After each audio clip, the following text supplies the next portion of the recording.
for that ass. Episode 22 of the Swift and SwiftUI Learnalong Big Nerd Style. I am your host, Octavio Ronaldo, and we're just going to jump right into it. For those of you that have never seen the stream, if we come across this as a either leftover live stream, if you're a glutton for punishment, you're watching it that way, or you're watching the edited version. But either way,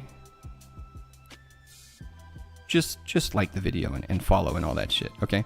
Because we're going to be around for quite some time with this project. I already started a company, but this stream is a part of, it's all in an effort contributing to an eventual product. So we're going to do the whole thing. We're learning Swift, and then we're going to learn SwiftUI, do some app planning, hop back into more rigorous learning the way that we're doing this, just stepping through the book. Consider me a shitty AI that reads to you and like kind of lets you participate, but not really.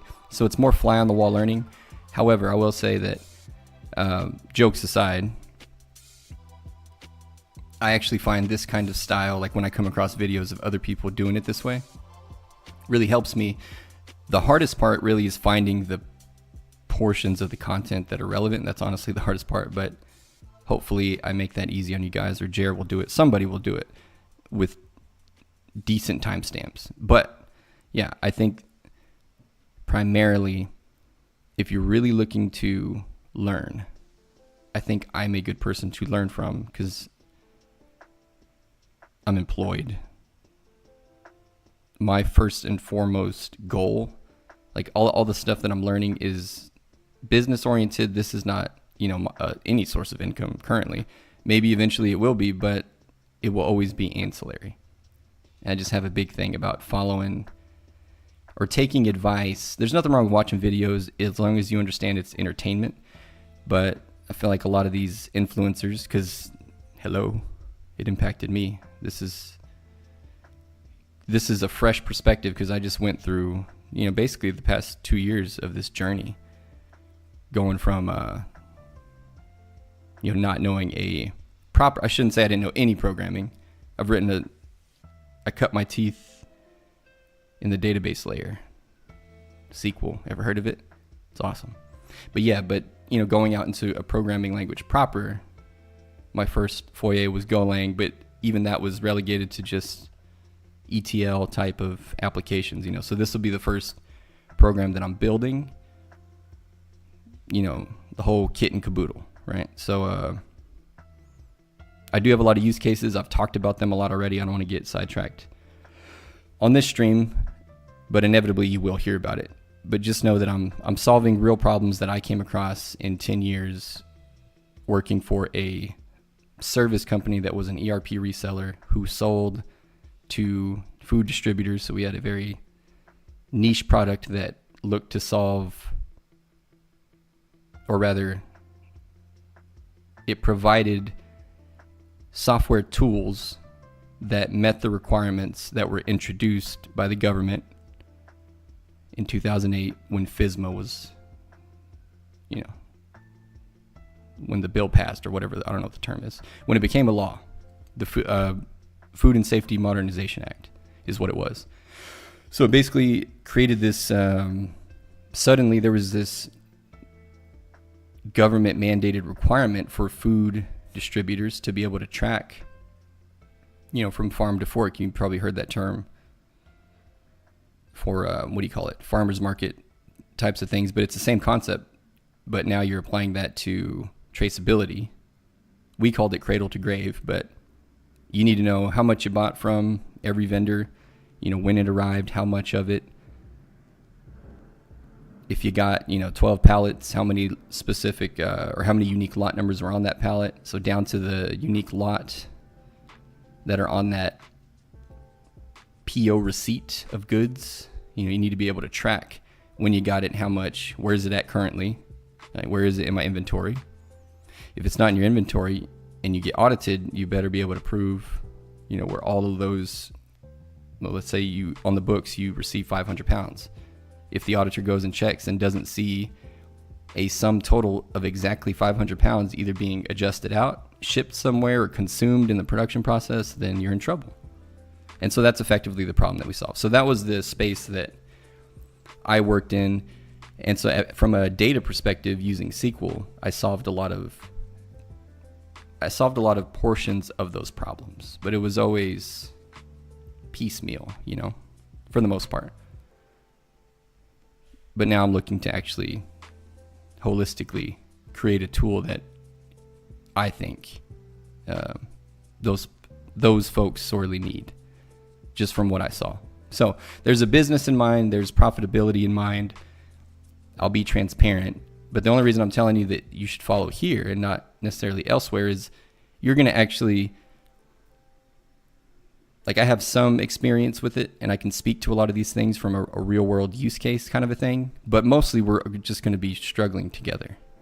And this is what real learning looks like. I'm not saying you have to do it my way or even read a book. You could go just do projects, or I don't think videos work, honestly, after thousands of videos and feeling like I didn't learn a goddamn thing once you sit down with the editor and it's just blank and you're like, what the fuck do I do? So I'm not necessarily a big believer in videos, which is kind of counterintuitive to saying watch my stream. However, the point is there's a difference between, when I say videos, I'm making an assumption that it's the run-of-the-mill, very vague.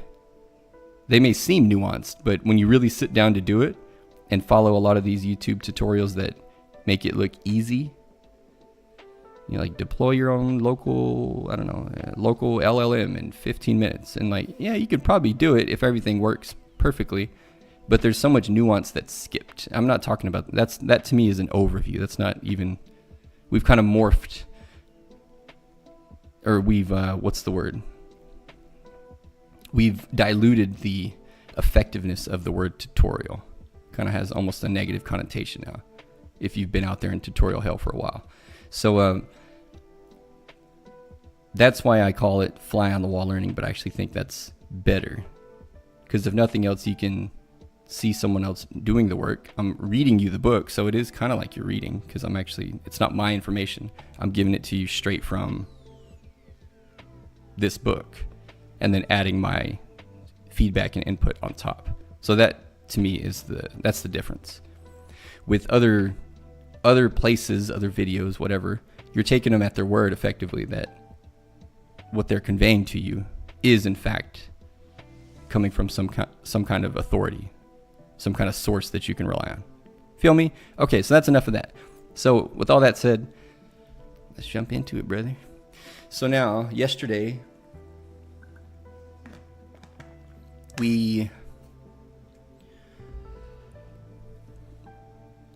for the first time, we opened a project. So we were learning about Xcode generally speaking, because up until yesterday, we had only been working in, so this is Xcode, obviously, on the right-hand side. And we were always using playgrounds, though, which you wouldn't normally use if you were just, sitting down to write up an app. Or it wouldn't be the primary place or primary environment you would use. So it's for prototyping and things of that nature. Quick hits, test this out real quick. If you don't want to create a branch or something along those lines, I think it would be good for that, for debugging too. But yeah, anyway, that's where we were working for the vast majority of the time. By the way, playgrounds are what is, I guess I shouldn't say that. It's not, you can write apps in playgrounds. You can do that because iPad OS does not run Xcode, but it does have Swift playgrounds, and you can write apps, full-blown apps deployed to the App Store from your iPad. You can do that. So I shouldn't say that. My apologies. But we are on macOS, and for the first time, we are in a proper project. And now we were just learning the more or less the ins and outs of Xcode, generally speaking, yesterday. So there's really not a ton of code that we went over. Yeah, see, we just went through, kind of just reminding myself. Yeah, structures. Okay. And I guess the other thing is, the only other thing that's notable about what we covered yesterday is that in Swift, because this is not always the case, like with Golang, Go doesn't have classes, but Swift does. But Go has structs, but Swift also has structs. But they're not one-to-one, you know. So we learned about what Swift defines as a struct, which there was a nice little. Wait, actually, I thought I did highlight it, but maybe I should just do that right now. So there was a good definition for struct.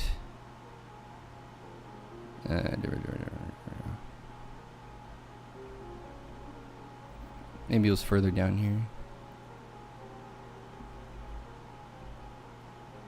You learned that, but for a while, you're not great for us. Who are you?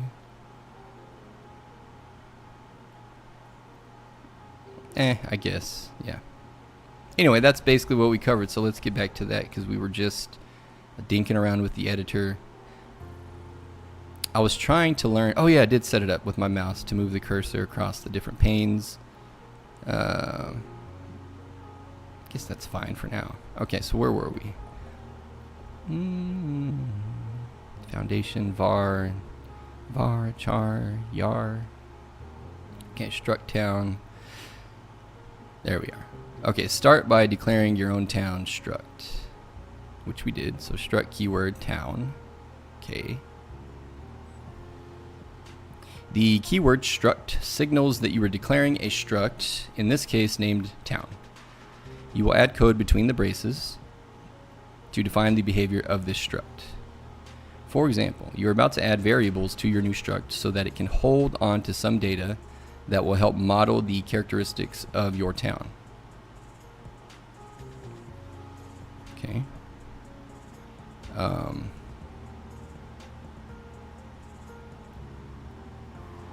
I must have garbled that up because that's definitely not a word. There we go. Population. Okay. Technically, these variables are called properties. That's important. That's the important distinction. Always with those damn conflations, they will kill you. Or I will kill you if you use them.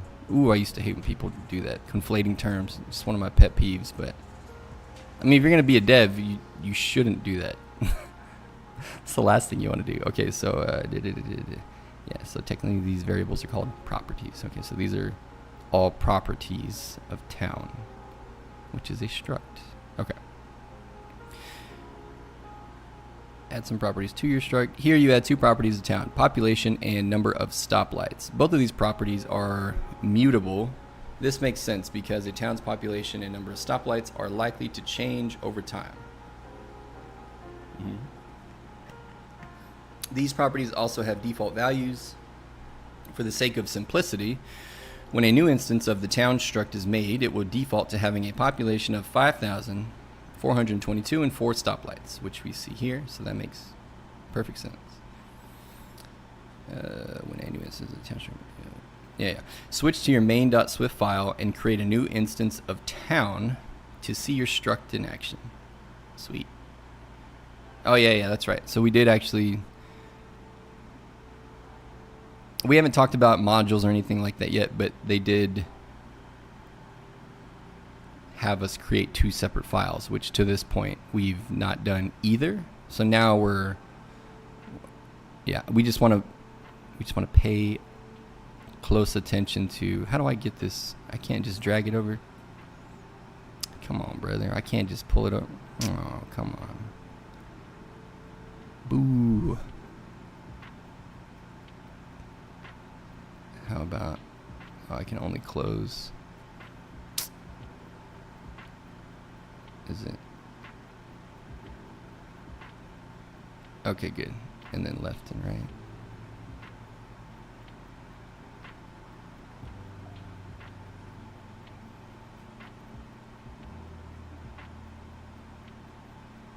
No, it's not working. Oh well. Not gonna worry about it for now. Okay, so town Swift file on the right, main on the left. And what we learned too, the other thing that was important, that is behavior specific to the main.swift file, is that just like with playgrounds, so this might seem like a hoodoo just because it's the only behavior that we've seen so far. But I'm telling you that it's not always this way. For example, Go is not this way. But what they're saying is, in main.swift specifically, everything's going to run top down. So literally the order in which you write your code is the order in which it will execute, is effectively. So top to bottom, and then the program exits when the last block of code is run. That's not the case in town Swift, so that's different. But in main.swift, that's how it works. And so this is our entry point as well. Or this is what we can view as the entry point to the program, the main.swift file. Which the main part, you'll see that a lot. A lot of, like Go has a main package main, and then it has a main function. So there's a lot of main, which I know is inherited from probably C, shit, I don't know. But it's interesting too, because lots of, like, even in the ERP space, main is used as just a default everywhere. Like the ERP that we resold and supported was, you know, part of it had an inventory module, and so by default you got a warehouse called main, whether you wanted it or not. You know, so it's yeah, it's an idea that's in many places. Okay, so where were we? Here we add two properties of town, population, number of stops. All right, that might change over time. Switch to main Swift, create a new instance of town to see the struct in action. As always, do not break the string in your code. I wasn't sure what they meant by that, but yeah. Var, oops, I for insert, var my town is equal to town. And there it is right there. Bow. Population. Oh, cool. So I can either pull it in like this. If I do it like this, then I get the default values. But if I wanted to change it, I could. Oh, I didn't show them. Why didn't it show it? But either way, if I wanted to change it,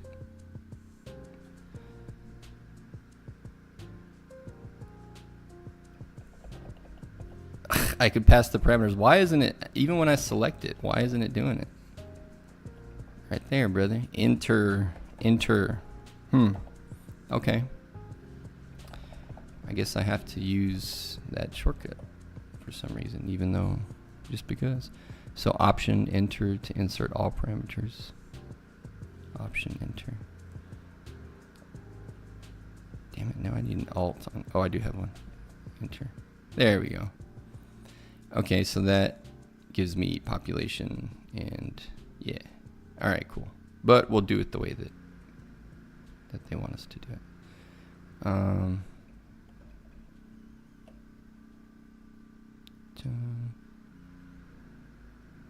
Damn wrapped lines.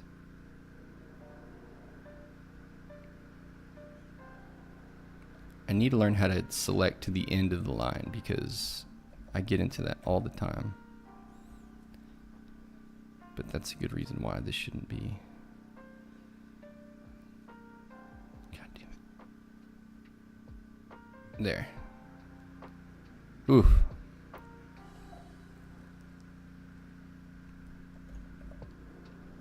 I wish I had Sublime shortcuts instead of Vim, but that's okay. That's all right. We'll live. All right. So my town, we're going to call it like they did. So we're just doing it. No arguments. So in that way, we'll get the default values and then print population escape character string interpolation my town dot population. Sweet. And then semicolon. Number of stoplights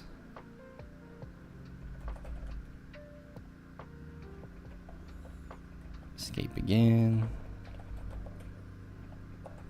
Number of stoplights. Alright, brother.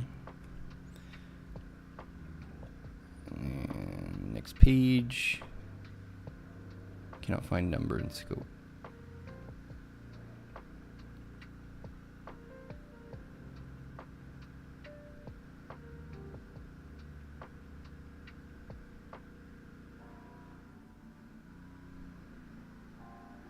Oh.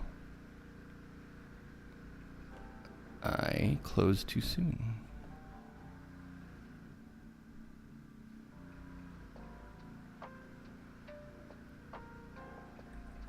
Yeah, I got one too many over here. My bad, brother.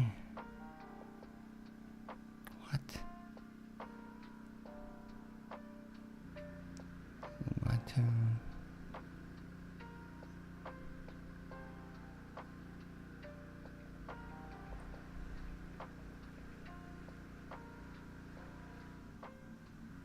Dude, that's what you have right there. Population. Maybe it's formatted weird because of the...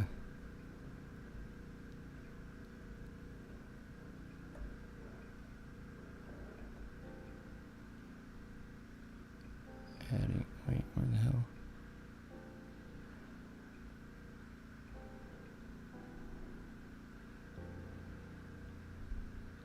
Oh, is it one of those where they intentionally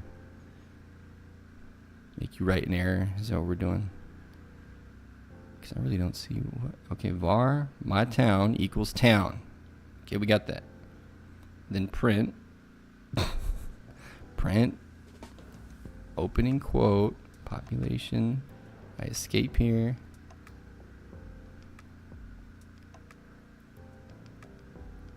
Oh, I got an extra one up here. God dang. And then I... Number of stoplights. Got you, buddy. Okay.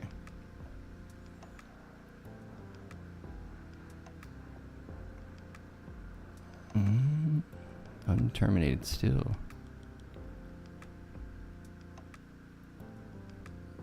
I escape, I close. Does this give me...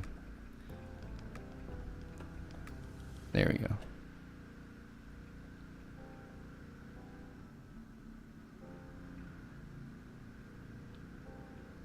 What in the world?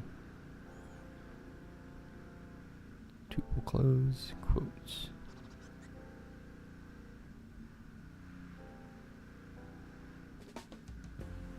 That ain't right, brother. Or maybe, I don't know if the...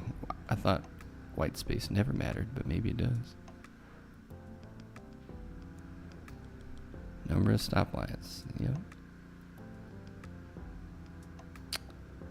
Or maybe this is not...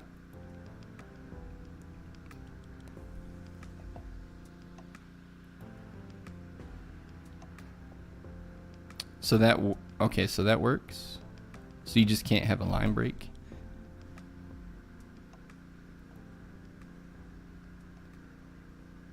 Command R.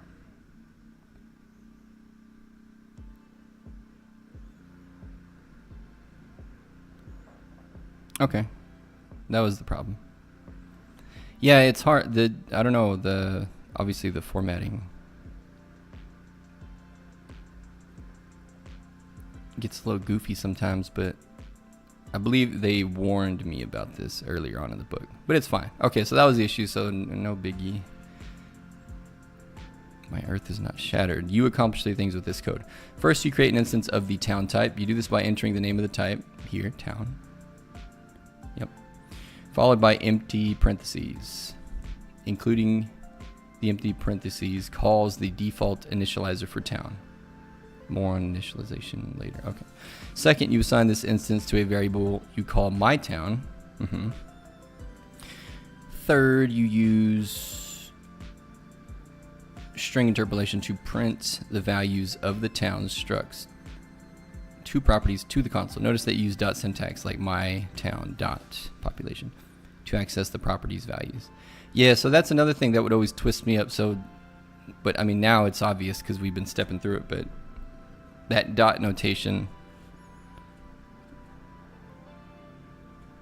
it's ubiquitous across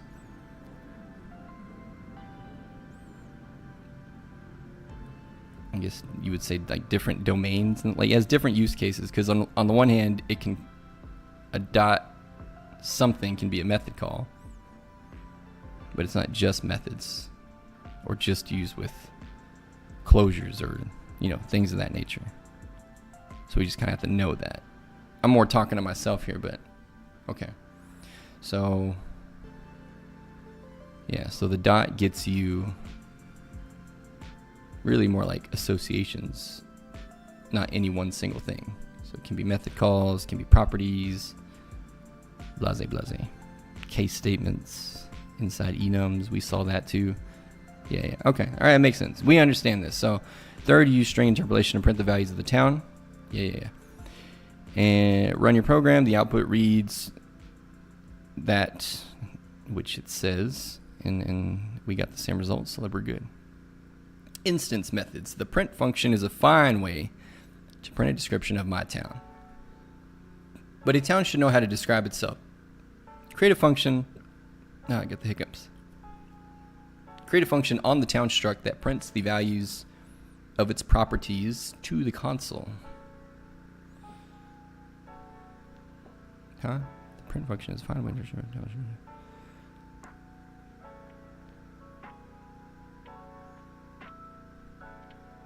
Oh, okay. Navigate to town. Okay, yeah.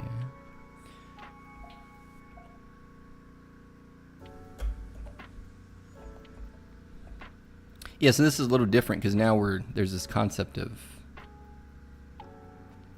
not just the location of the code in the file, but where code is placed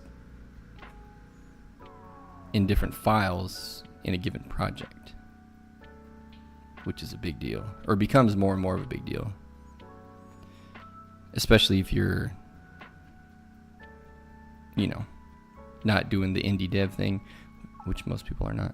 But the print function is a fine way to print a description of. Okay, so we went there at town Swift and add the following function: func. Oops. I for insert func. Oh, funk you up, brother. Print description. Yeah.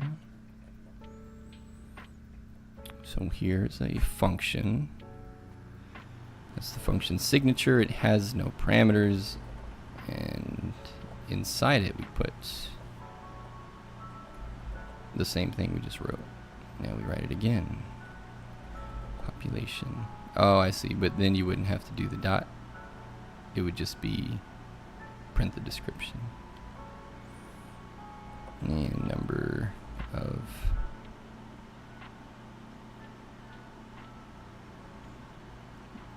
stoplights.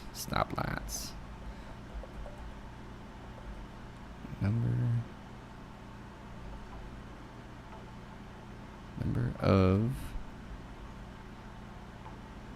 why isn't it grabbing it? Of our population. Escape. Number of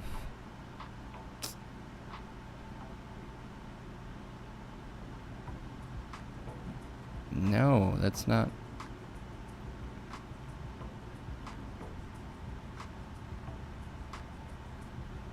Number of stoplights. Number of stoplights.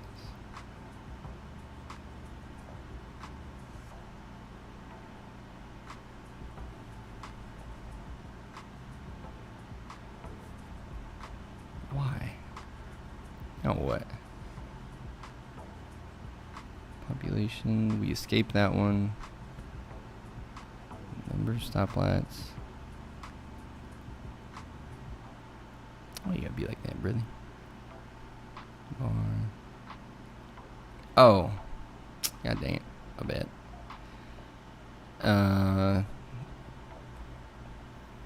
This should be down here.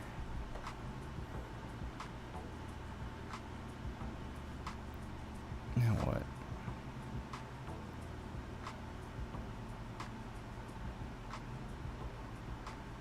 Bro, how not? Print description. It looks just like that fucking close it down here. That's what I did. It's in the structs scope. And then func print description. Oh, I probably should make it bigger. That might help. Print description. Print population. I open the string here. Bam. Yep. Escape characters, syntax highlighting. So I know we're all set there. Semicolon.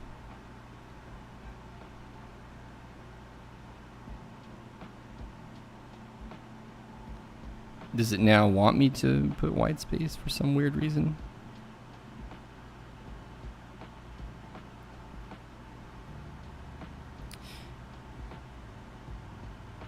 Yeah, that's weird. I don't know why it's acting like that. Number of stoplights.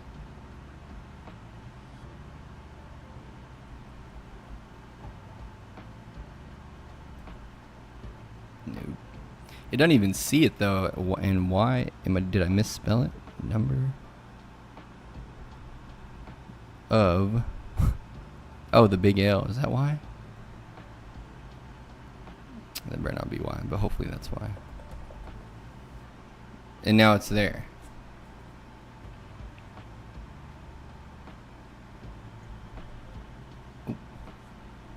Okay, bro.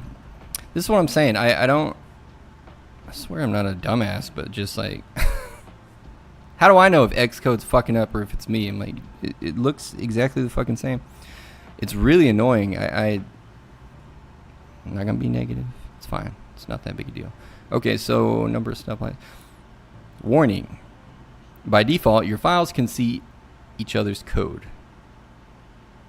Oh, that is a big deal. Can see each other's code.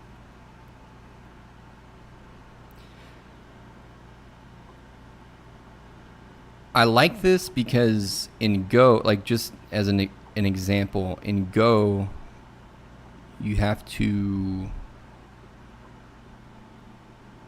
I guess this is true in some frameworks, make it not true, but in JavaScript, for example, like even with ES6, you also have to do this. You have to import. You can't make an assumption that within a given project you can call your code if it's not in the same source file. Normally you would either need to declare some kind of export, or like I think Go has it where you have to capitalize. No, I think in Go, never mind. I think you just have to import in Go. But there's some funky thing with I'm trying to remember what language it was. But the behavior was driven by whether or not the module was starting with an uppercase letter or not. Man, what was that? Either way, I hated it, so it doesn't matter. So I like that Swift does this, because that's a really annoying thing. And I feel like if the compiler, or to me, it's like it's one of those things where it makes sense that this could be abstracted away from the developer. It's just like a little nagging thing that you would hope the language just takes care of for you. Otherwise, you just get more and more shit like up at the top of your file, import init, fucking public. Come on, fuck. Where's the fucking code? By the time we get to the code, 800 lines in. Oh no, brother. All we did was instantiate the system. Oh yeah. What are they doing down there? Oh, cleaning it up. Yeah, clean that pool, brother. All right, so warning. By default, your files can see each other's code. You will learn more about code privacy in Chapter 23. If you copied the print function call above from main.swift, then it will incorrectly print mytown.population and mytown number of stoplights. Oh, you want me to run that? Let me run that, brother.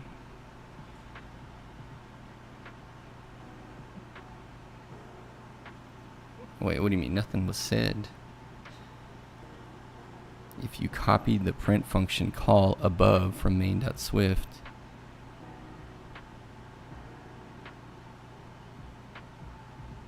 In a way, incorrectly print.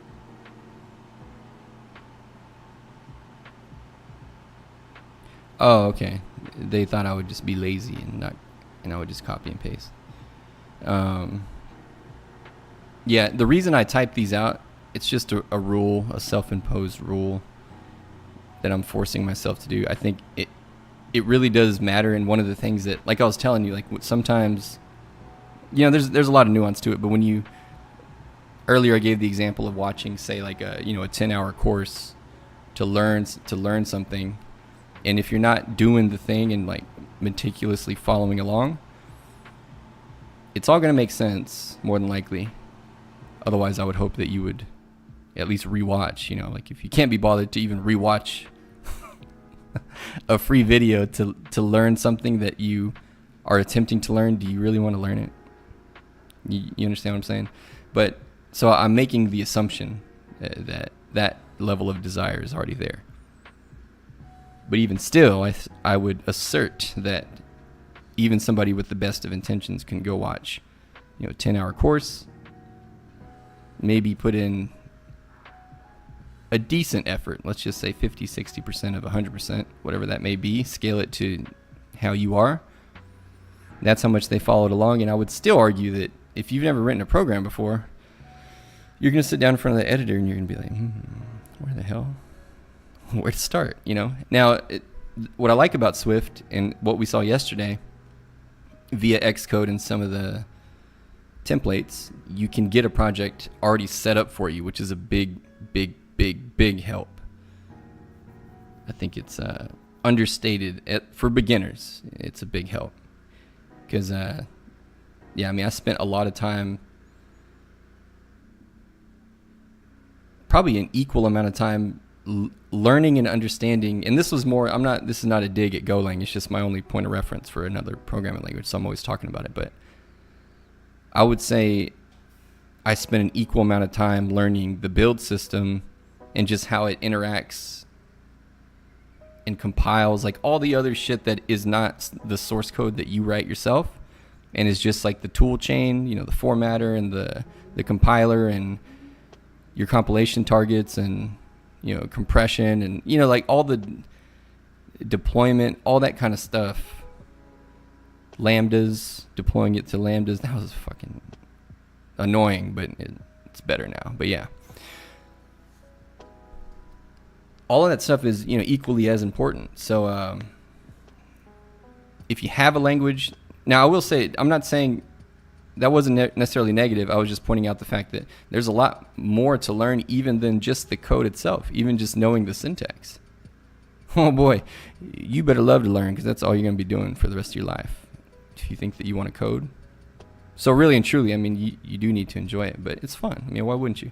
But at a certain point, it's also true you start to see patterns evolve and the connections start to materialize. Like, oh, that's what that is in that language. They do it this way, but blah, blah, blah. So that's also why I like to compare it to Go a lot, because I don't want to make it seem like something is earth-shaking or so out of the ordinary if I've already seen it in play, like in the real world. Then I can convey that to you guys. Now, what the hell was I talking about before that? Oh, yeah, the import system. Yeah. So anyway, so that's my point of reference. But the fact that by default you can see it everywhere is really nice. That kind of reminds me of one time I was writing this little Shopify kind of clone thingy, a little storefront, and what was it called? It was really nice. Nuxt. It was a JavaScript framework that used Vue.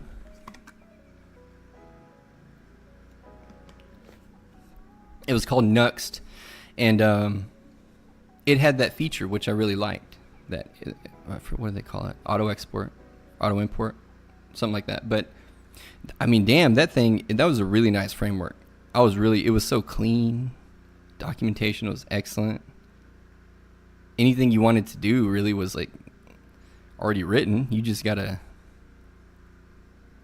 tweak it, and then add your data layer. But it was crazy to me that it was so easy and intuitive. I'm like, man, giving it away now. You know, I don't know. Check it out though, if you're into web dev, because yeah, that was a good experience. Honestly, really was. I can't say that about other frameworks that I ran into. Even Svelte, and I love Svelte in general just because I'm a Rich Harris fan, but you know, even just the smoothness, smooth, brother, real smooth. All right, let's get back to it. Okay, so if you copy the print, oh no, we didn't. So we typed it out. Make sure your code matches. Print description is a method. Print description is a method because it is a function that is associated with a particular type. Okay, so this is cool. Okay, so I forgot about this feature. I need to start using it. Really mainly for notes, and I can just go grab it and throw it into a dashboard for us later, but where did it go? Yeah, right here. Create code snippet example, or how should I prefix these? Big nerd BN. Yeah.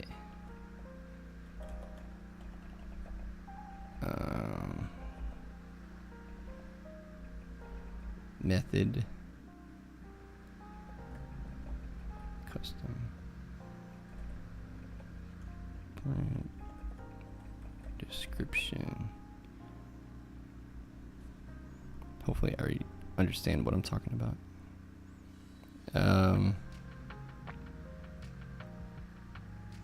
Oh wait, this gets into my autocomplete, all this shit.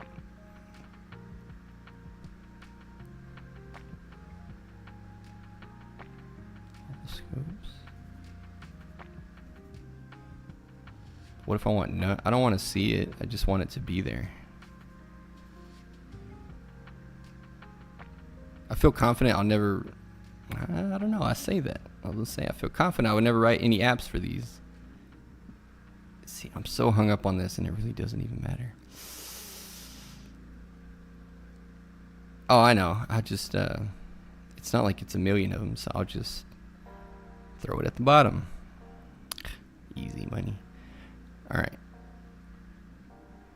That's still the top, but whatever. Okay, so print description is a method because it is a function that is associated with a particular type, takes no arguments, and returns nothing. So I keep that one. I guess I could have just done that too. Its purpose is to log a description of a town's properties to the console. I see. That makes print description an instance method because it is called on a specific instance of town. Okay. As opposed to, isn't it always though, I guess is my question. To use your new instance method, you need to call it on an instance of town. Oh, I see. Okay. That makes sense then. So somewhere in the use, I wouldn't apply it to the definition. I see. Okay, then to use your new instance method, you need to call it on an instance of town. Navigate back to main.swift and replace the print function with your new instance method. Okay. Get rid of that old shit, DD to delete in Vim. Delete the line, double D. I for insert mode. Hit enter, go down one line. Turned on relative lines, so we're on line 12 currently. And how do you go to the next? How do you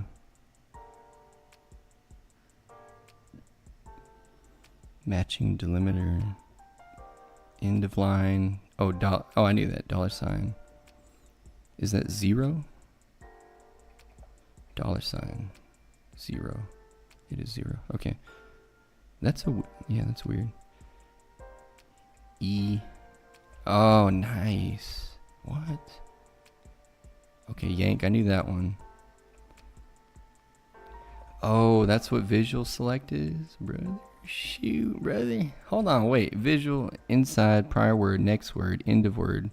Oh.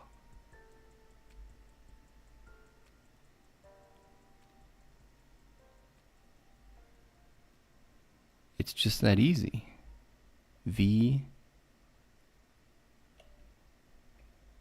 dollar. Oh shit, man.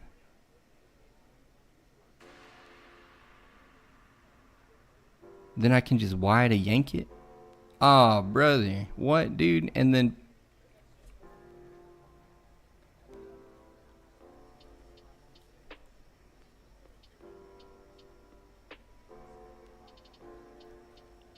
okay, I take back what I said about Vim. That, man, brother, that is so easy. Okay, all right, my bad. I just, all this time. Okay, so var my town, right? We got rid of the print, and then I got lost, and then, okay, so now we're just using the thing that we just wrote, which was a method against type town. Nice. Ooh, descriptoin. God damn it. Fucking descriptoin. Hate when that happens.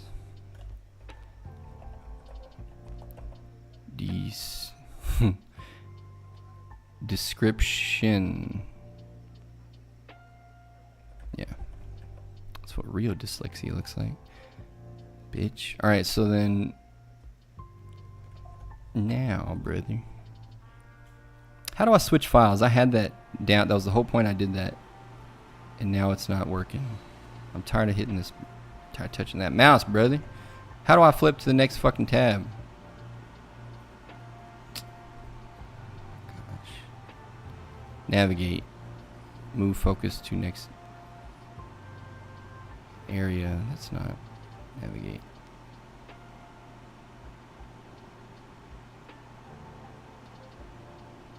Oh, sweet. Yeah. Why didn't it? Hold on, brother. That's good, though. Okay, so command squiggly. I like that. But why did it... I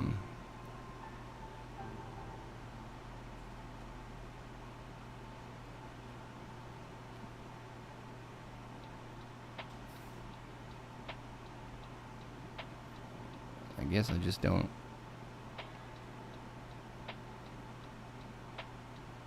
get what that's for. I put these commands on my mouse. I just want to make sure I'm not.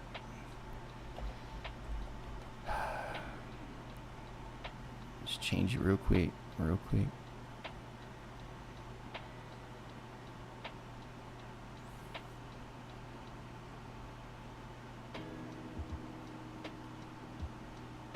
Or even better, if they could have just... Can I customize these commands? I really prefer it be command tab like every other fucking thing in the world. Settings. Oh, hell yeah, brother. Very nice. Okay, so, tab. Yeah. These can be my sidebars. I don't need it to be.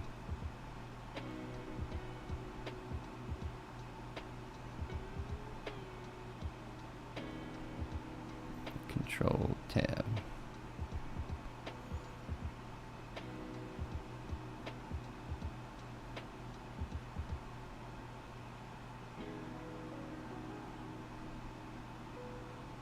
What? So then why doesn't it work?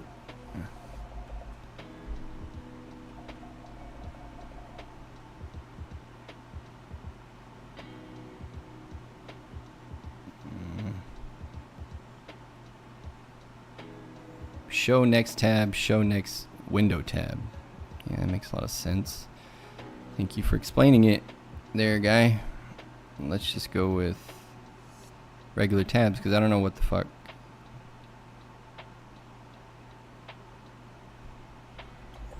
A window tab is. That can be the other one. That's fine with me. Show.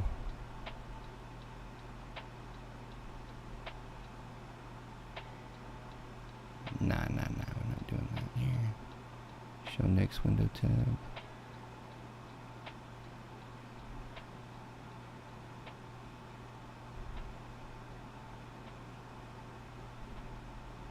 Wait, what? Command Control tab is bound to show previous tab.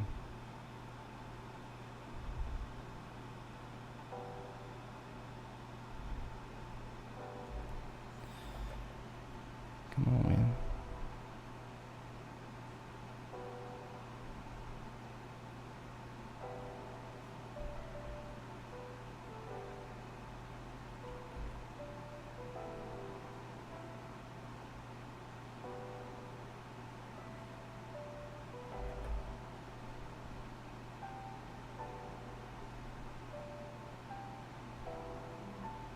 How do I... Why are there 27 conflicts? I haven't touched shit other than that one thing. Come on, man. Not enough buttons? Dude.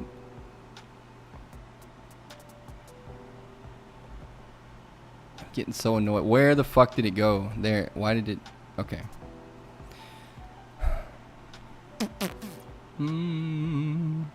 Alright, show next tab.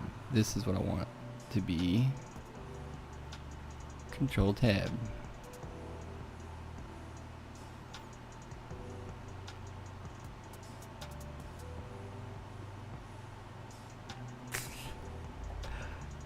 Show. Yes, get rid of it. Get rid of it. There we go, brother.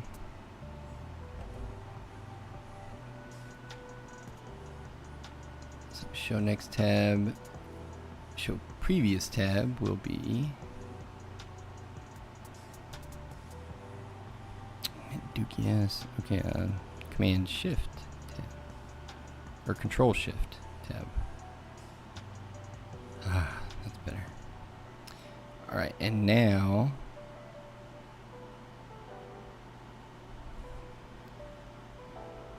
oh yeah, thank goodness. Okay, and where were we?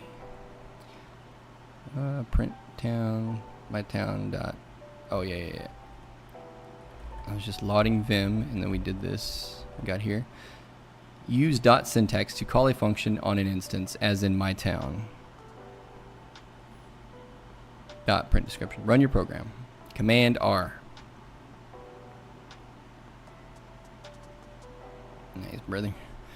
Okay, and then actually, what would help me here is if you were here and ta-da. And where is there was another? Yeah, there we go, brother.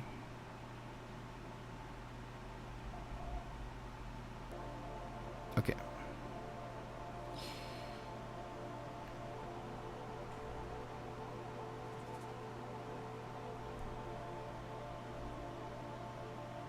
There we go.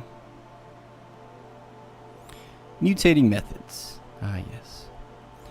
Your print description method is great for displaying your town's current information. But what if you need a function that changes your town's information?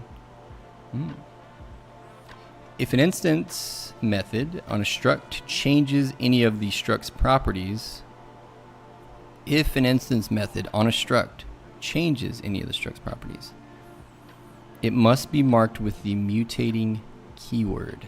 It must be marked. Okay, so and we saw this with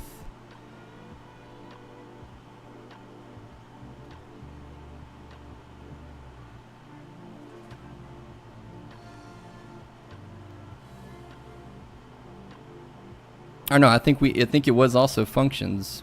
But we saw it inside. Yeah, yeah. We saw it inside enums. So same concept here. Makes sense. Okay. Yeah, that makes sense. Mutating.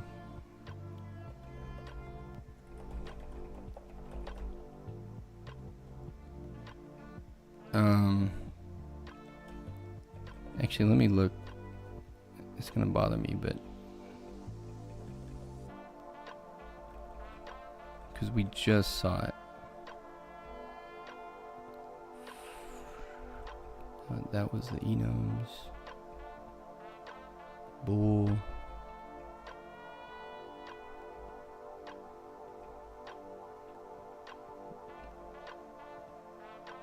Oh yeah, there it is. So in this case, oh, we were doing the same thing. It was a method definition. Okay. Okay, so that's literally the same thing of something we've encountered. Okay.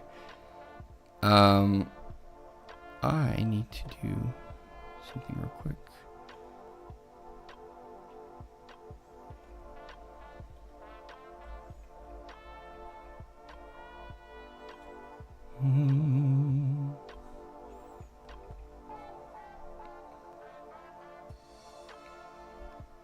Picture's worth 1,000 words, they say.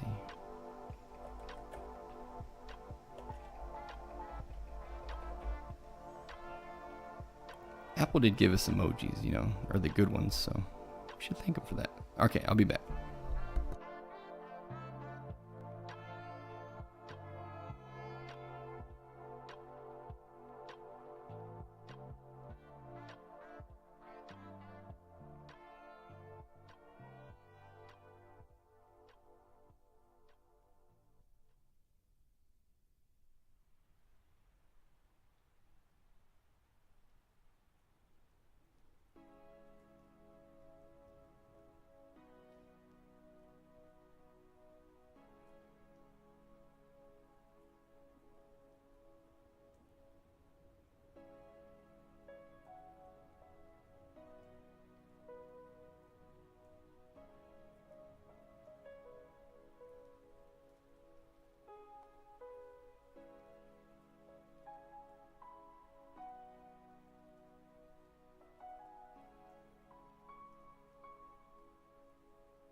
Damn, Phil, 10 pounds lighter. Okay, that's great.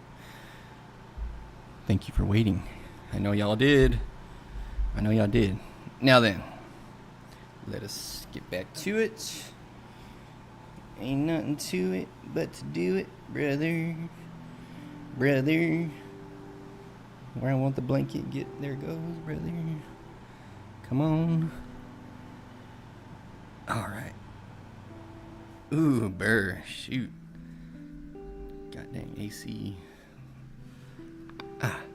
Going crazy. Okay. What were we doing? We're talking about struct and something. To use your new, oh yeah, okay, so we're about to use, god damn it.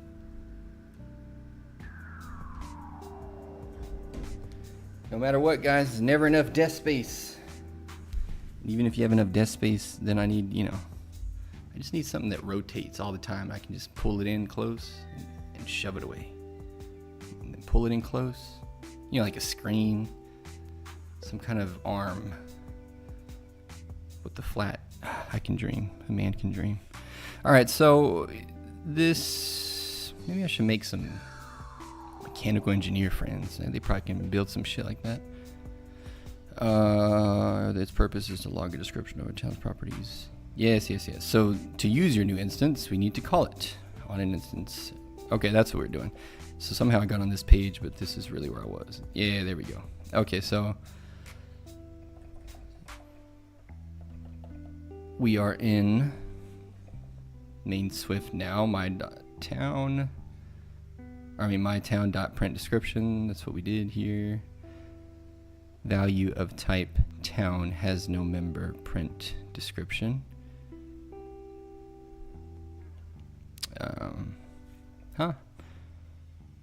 Print descript. Oh, weird. I could have sworn I description.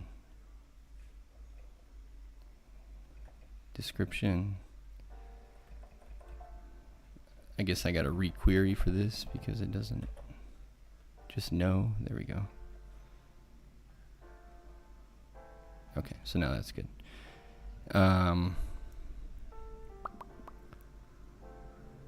You know what's so weird though that I think about, like it's hard for me to not think about it now, because for the longest time I would get so incensed that, well, I'll show you an example of, or hopefully I can. That way I can explain this, because this whole notion of state, when you hear that term state, right? If I'm not mistaken, let me show you what's cracking. So you saw me just change this to the incorrect spelling as it was before, right? So if I go back here,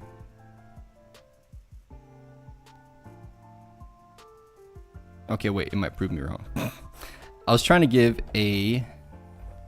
what I need to do is this, so print description. So I typed that in before, right? It's telling me there it has no member, print description, because I changed the spelling to be incorrect, right? So this is how it was when I first had the thought. So let's see if it works. So what I'm trying to put on display here is that the concept of state is just like, you can think of it as like data in memory. Like it's very, very, some concepts in programming are not literal. Some don't even, like sometimes you'll hear a term that doesn't even really match well with the actual concept that it describes. Kind of like encapsulation, like there could have been a better term for that, or even object-oriented programming in some of its use cases in relation to what's actually happening, which is more like inheritance programming, kind of a thing. But whatever. The point is, when I go back to this file, I still get this error, has no member. Even though, wait, no, I'm disproving my point. Fucking X. Of course it works whenever I'm trying to prove the point in the opposite direction.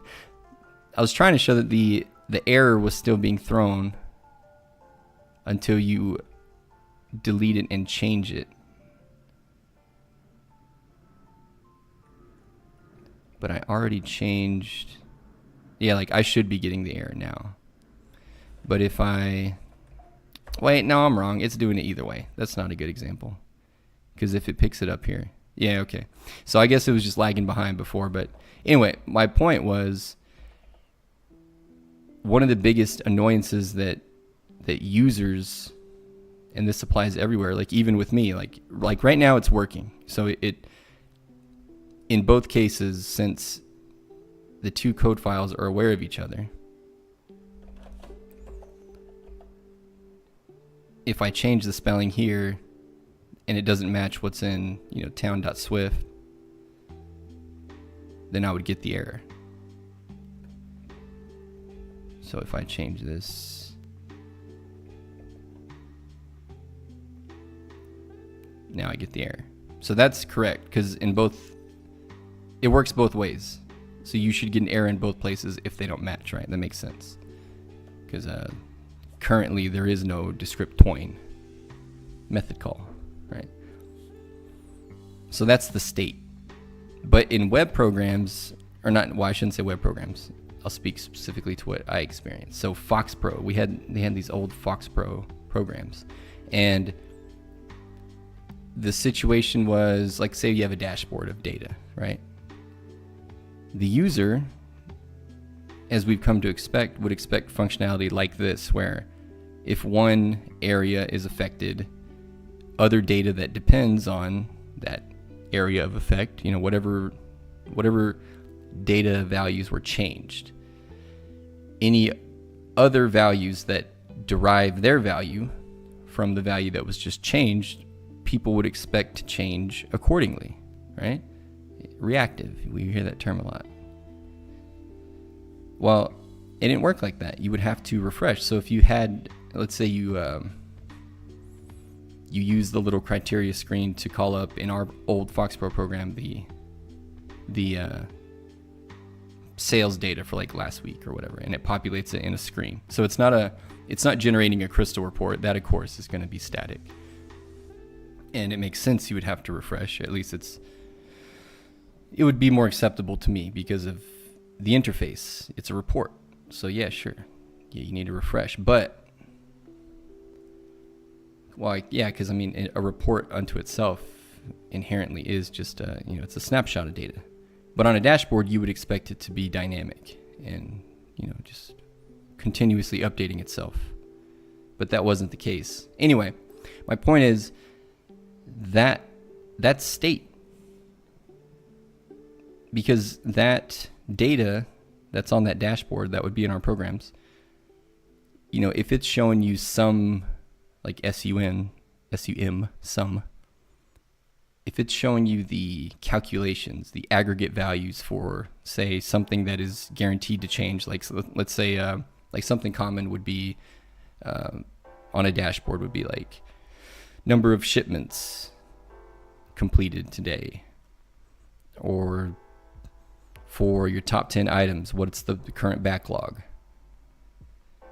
or for any open orders that are due this week, what items am I short on?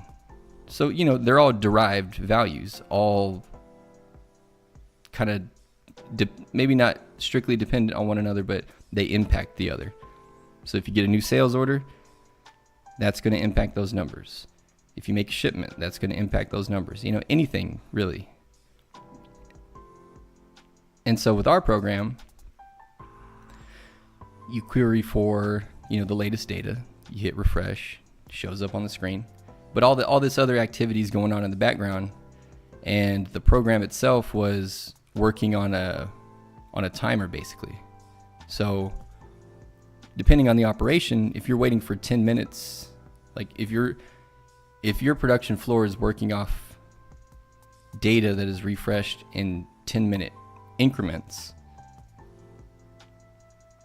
and it's a high volume shop where accuracy matters and you don't have an abundance of inventory and resources, that can really fuck things up. Because now you have you're putting your employees at a disadvantage, basically. You're giving your, let's just call them a production manager, operations manager, the guy that would control them, the GM, whoever it is. He's working off stale data at a certain point. And in some cases, just because of how the math would work out, you might not notice, but at some point, you're going to end up in a rob Peter to pay Paul situation. You know what I mean? You're going to end up making errors in your judgment because the data is not up to date. Basically, that's what it boils down to. So my point in saying that is, whenever our old program would query the data from the SQL server, that data that's represented on the screen is state. It's current immediately after the query because it just ran, so you can depend on it. But technically speaking, a nanosecond after you query, it's now stale data, and if you know it's not going to react to new transactions that are being submitted to the system unless you manually refresh, you see where I'm going? And so if you think about that, you have like SQL Server here on this hand. Then over here, let's say my head is the program. Or the interface, not the program. It's the interface for the user. So SQL Server, I query the data, and now my face represents the dashboard. And so like, at a certain point, my face is a lie. It's not representative of the actual true numbers that are in the database. You see what I'm saying? So they're still somewhere. How else would you see them? How does the user, before they refresh, still see that data if they're no longer legitimate numbers? And that's why that data is state. It's stored in memory, in RAM. Pretty trippy. But anyway, that was a big kicker. Like, people hated that, which it makes sense, right? I mean, it just makes sense. Like, yeah, but that's why a lot of the keywords that seem so obvious to probably to the younger crowd, to the boomers, it's still like, that's hot stuff. Like real time, wow. Real time, you don't say. Okay, all right. Deterministic, wow. Full backups, wow. Just like it. But hey, man, at some point everything was new, so I get it. I'm just saying, that is not revolutionary by any stretch. But when I think about the way that I made sense of state and like what it is, was through that example. And like, because I would always wonder, I'm like, well, where is it then? If it's not the right numbers, where is it? How is it there? Where is it coming from? It's like, well, it was correct at one point, but it's a snapshot, effectively. So if they were to query, then you get the updated, and that state is just thrown out and replaced with, the new state, the new derived values. Anyway, mutating methods. Back to it. Mutating func. Okay, we updated that population. Oh, now we are incrementing. Wait, what do we added something here? We added mutating func. Oh, you tricked me, brother. My town, print description.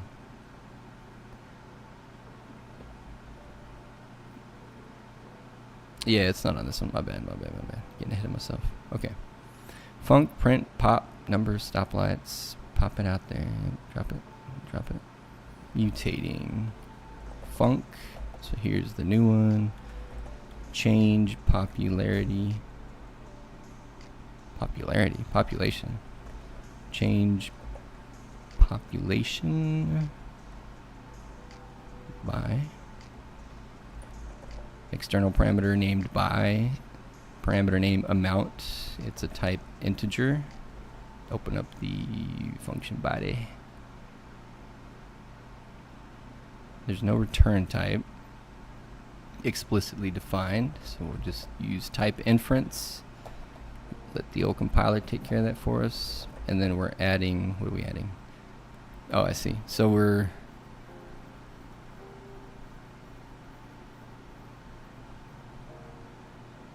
oh, I see. So either increase or decrease, so it takes an integer, so it could be a positive or negative value, and it's just going to add that to the existing population and return, implicitly return the, or wait, there is no return. Right, I believe.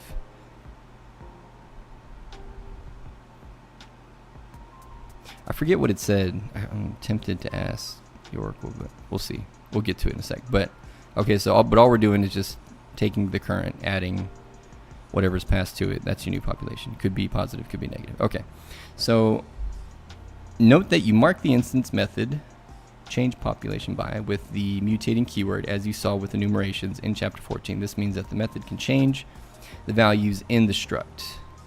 Both structures and enumerations require the mutating keyword on methods that change the value of an instance's properties. Okay? Recall from chapter 12 that a value passed into a function is copied into the function. And the hiccups. Recall that from chapter 12 that a value passed into a function is copied into the function.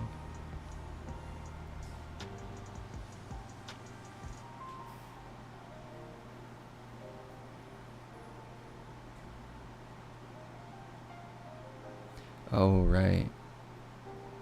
Man, that was a long time ago. Yeah, recall from chapter 12 that a value passed into a function is copied into the function. The function cannot modify the original variable's value unless the argument is marked in out. And there were stipulations around that too. So it couldn't just be for anything.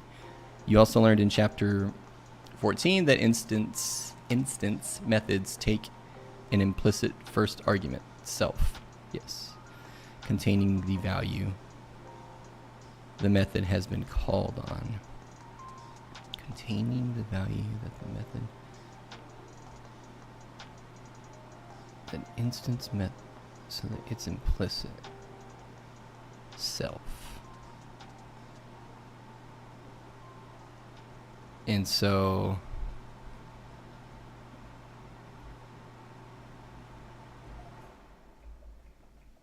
this would be a description of that. Hold on, let me open up the window. It's too damn cold in here.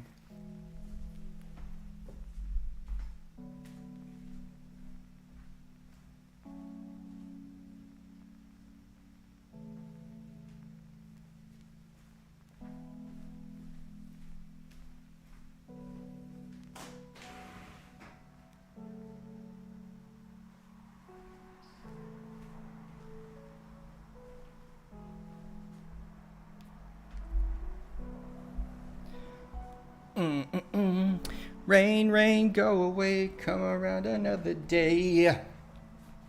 Another day, yeah. Ooh, ah, ooh, ah. Oh, yeah. Throw your hands in the air. And animate them like you just don't care. Oh, yeah. Oh, yeah. Okay, what am I doing? Oh, I was just fixing that. Yeah. Oh yeah, this whole self thing. I really like that. It's quite handy. Looks like JavaScript. The mutating keyword asks the compiler to make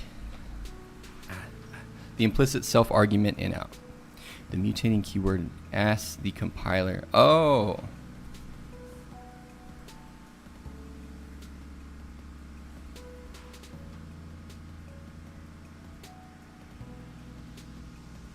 Okay, so that the instance method can make changes to the original value the method was called on instead of a copy. The mutating keyword asks the compiler to make the implicit self argument. Okay. So it's not even, yeah, I mean, it's like literally changing in that respect. I mean, it's fine, I'm just saying. It's literally changing the source code for you.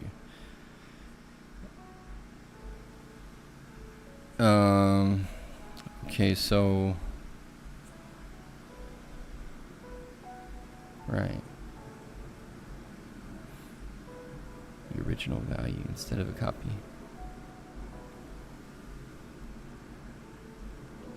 I wonder why I guess you'd have to, oh, okay, I guess it's on the stack, so you would have to, you might as well update it there, because even if you used a copy, you'd have to remove it and then put the copy back in its place, which sounds like more work, but I don't know that. You will learn more about this behavior and a major exception to it later on. Hot dog. I wonder what the exception could be. I bet it has to do with JSON. Your method has one explicit parameter, amount, which is an integer. You use this parameter to increase the town's population in the line population increment operator, amount. Switch over to main Swift to exercise this function. Okay, I'm in main Swift, my town. Oh, you want it above that A. Okay, my town dot change population by 500, about 500. Population 5922. Adverk. As before, use the dot syntax to call the function on your own town. As before, use it. Yeah. Build and run the program. You see that my town's population has been increased by 500, and console reads population 5922 number of stoplights 4. Correct. That's also what I got. Classes. Like structs, classes are used to model related data under a common type. Pardon me. Oh. I don't know why I'm yawning. It's not like I only slept 4 hours last night.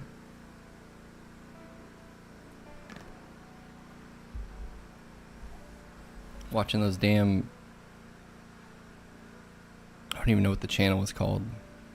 It's very popular though, but it's just like little animated characters, and it just talks about the universe. I don't even know how to explain it better than that, but it's certainly engaging. So yeah, claffers classes differ from structs in a few very important ways, and this section will begin to highlight those differences. Okay, yeah, they did say that we would get there, so now we're finally here, and I'm excited because the Karen in me must know what it means specifically. Okay, a monster class. Now that you have a struct representing a town, it is time to make things a little more interesting. Your town is, unfortunately, infested with monsters. This is not good for property values. Create a new Swift file called monster.swift. Control N. Oh yeah. Swift, yeah. Monster. Okay.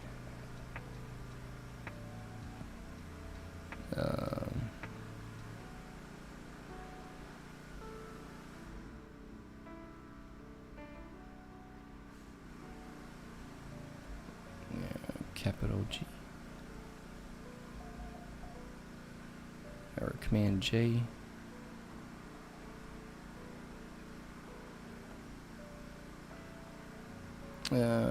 G. Yeah. Okay, cool. All right, now. Class monster. Class. Hot dog. Oops. The syntax to define a new class type is nearly identical to the syntax used to define a new struct type. You begin with a keyword, class, followed by the name you are assigning to your new class.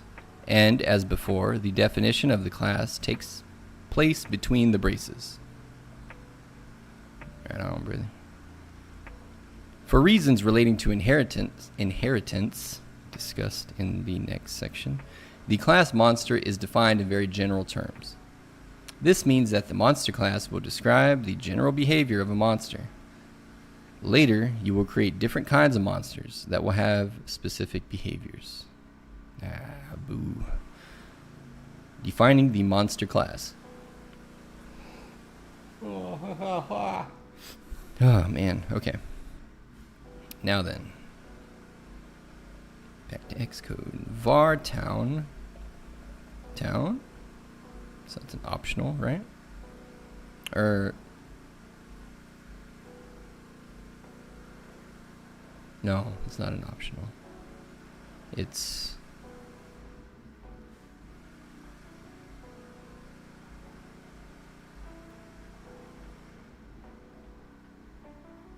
oh, yeah, for a...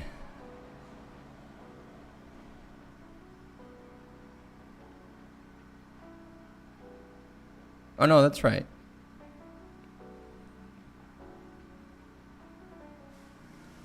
Except...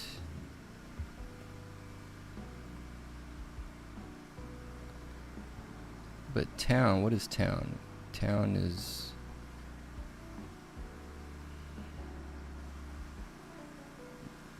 I guess it's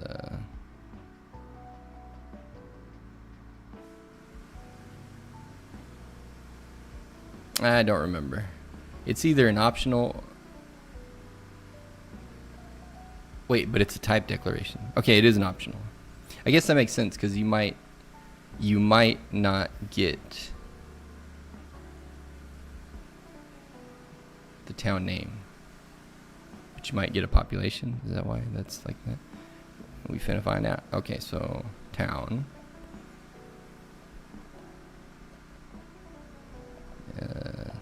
Just get over there, guy. Name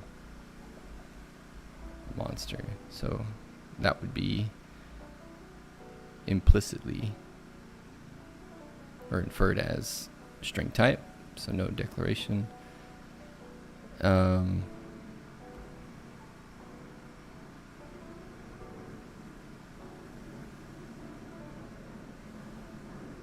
really want to know what that does. I know they're gonna tell me, so I'll just keep going, just keep on going with it. Func, terrorize.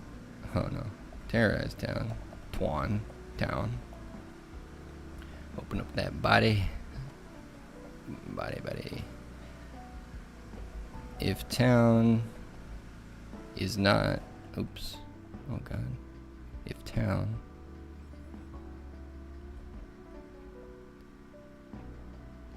logical is not, so if the town is not nil, then print the name of the town, or sorry, name of the monster, yeah, is terrorizing a town.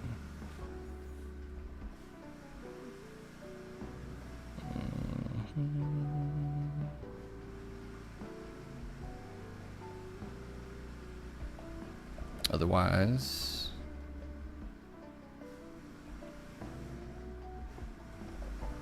print whatever this is about to say. The monster's name hasn't found a town to terrorize yet. Poor guy. You get there, buddy. Just keep working hard at it. Alright, so we close that up and then close that up. Okay, that looks fine.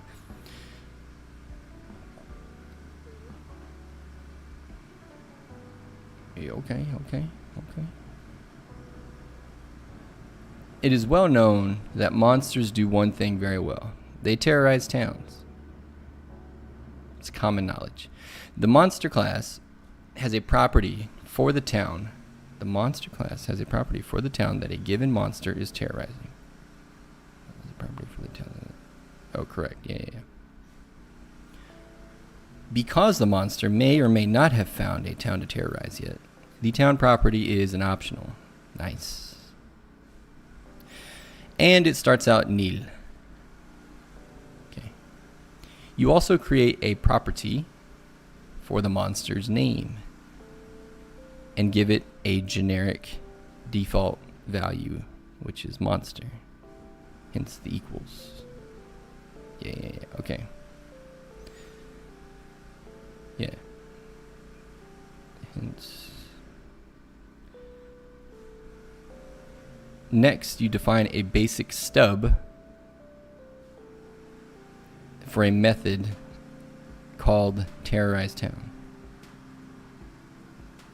This method will be called on an instance of monster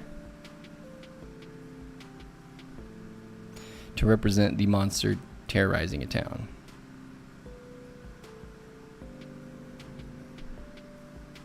Right? Hence my conditional, terrorize the town. If the town isn't nil,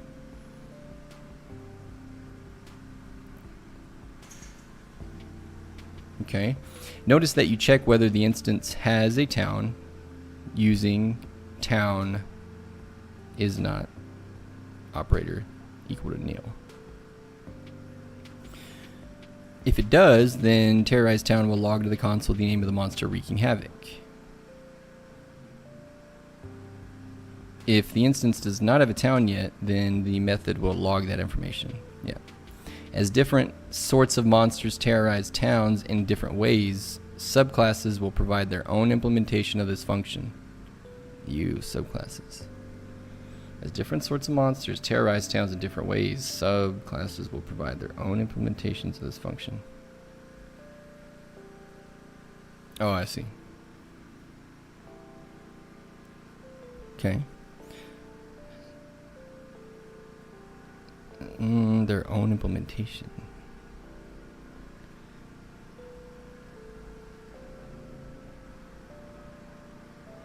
Oh, is that? I wonder if that's the where the pattern matching comes in. But okay, we'll learn about subclasses quite soon. So we'll switch to main Swift to exercise the monster class. Add an instance of this type. Why does it ask if that's the keyboard shortcut? Why wouldn't it just do it? Instead, it I don't know. Seems odd. Seems odd. That's all. My town. Okay, so what are we doing? Switch to main Swift. Exercise monster class. Add an instance of this type. Give it a town. Call the terrorize town function on it. All right, brother. Add an instance. Yep. So this is a constant, so it's let generic monster equal monster. And okay, so that's our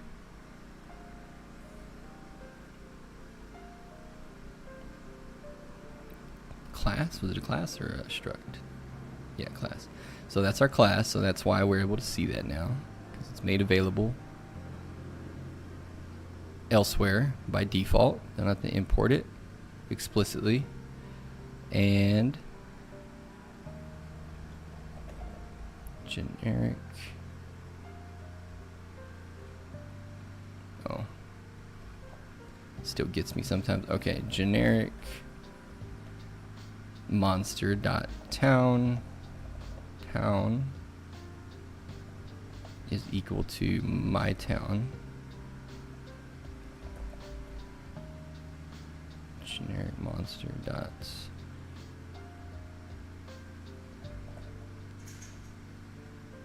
terrorize town.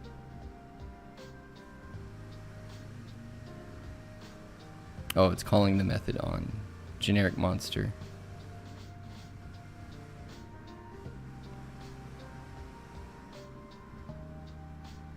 Wait, terrorize town equals my town. Terrorize town. Oh, its own instance of the method call. First, you create an instance of the monster class called generic monster. Okay, here. Yeah. And dollar.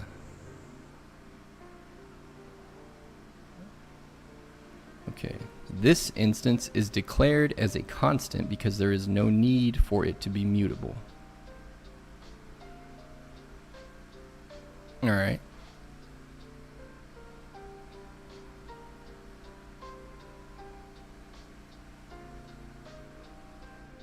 Because we're always starting with a copy of that class. Is that that's what you're telling me? That makes sense.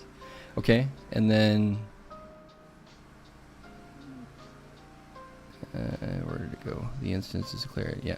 Next, you assign my town to generic monster's town property. So 15. Finally, you call the terrorize town method on monster instance.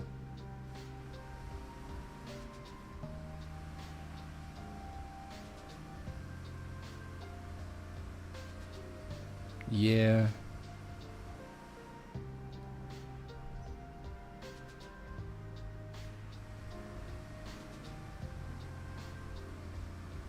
Generic town, my town. Oh wait, that's not doing what I thought it was. But either way.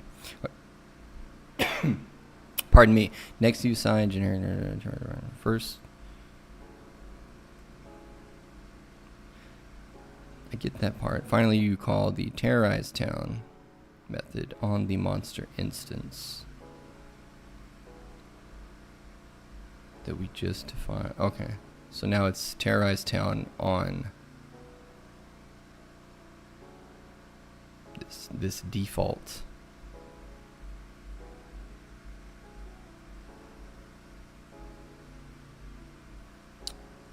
And oh, I see. Yeah. So it just calls that up, the instance of it. So now it has the name and the town, potentially. And then if it does have the town, prints the name. If it doesn't, okay. Yeah, brother. Makes sense to me. Okay. Run the program. I will. Monster is terrorizing a town. Jesus Christ. Fucking. Oof.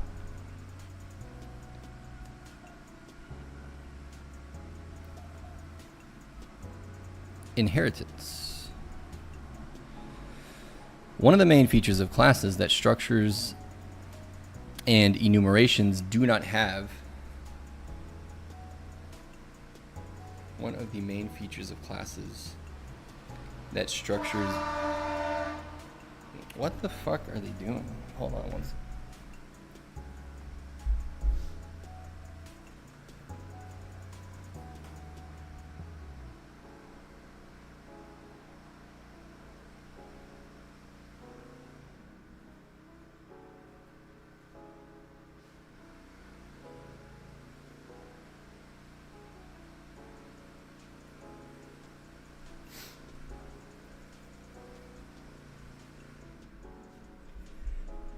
If you can start or stop tooting your little beluga whale horn there, brother, it'd be appreciated. I hate that damn sound. Anything old sounding, maybe that's ageism, but anything old sounding, old record player, static, even 480p just makes me break out the second I see some 480p. It's just that old shit. Or car tickers, you know, that sound that tick, tick, tick, tick, tick, when you got your blinker on. When are they going to update that? You know what I'm saying? All right, so this is what I was really waiting for. So this is a great, or not great, but a very important distinction here. So I was wondering where that would split, and here it is. So inheritance, inheritance being generally frowned upon these days. And you can see why. I mean, just it is useful, but also it's like the definition of cumulative technical debt, meaning because of that kind of behavior, inevitably the larger your feature set grows, so too does the bottomless pit of inheritance hierarchy that you need to follow. So now your program becomes inherently just more complex just by virtue of using a particular paradigm. Isn't that something? All right, so inheritance is a relationship in which one class, a subclass, is defined in terms of another, a superclass.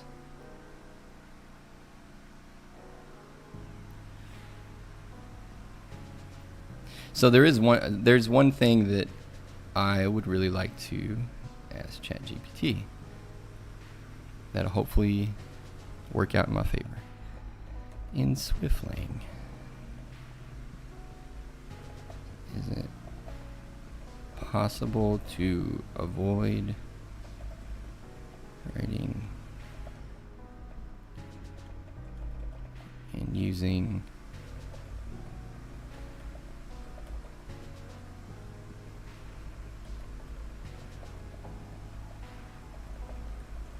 producing hell yeah, brother. Good. So as long as we don't have to use them, that's fantastic. Yeah, I saw the protocol thing. That looks interesting. I'm a big protocol guy. I like protocols. If you work with databases, you got to know protocols, and protocols are nice because everyone speaking the same language. Cross server, doesn't matter. Just, hey, brother, I need it in this format. Data's data. Yep, send it on over. It's just no bullshit. But with classes, that always inevitably devolves into the brainchild of some genius that goes unsupervised for 4 years, and then they retire, and then your company dies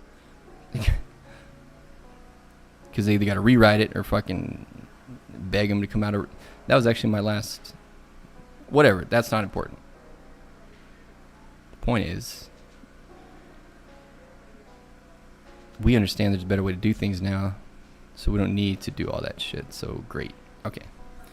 Now, what does it say? I just want to read this here. Protocol-oriented programming, Swift encourages use protocols, which can be seen as a way of describing what properties and methods, like classes. Protocols do not provide implementation, but define a blueprint for conforming types.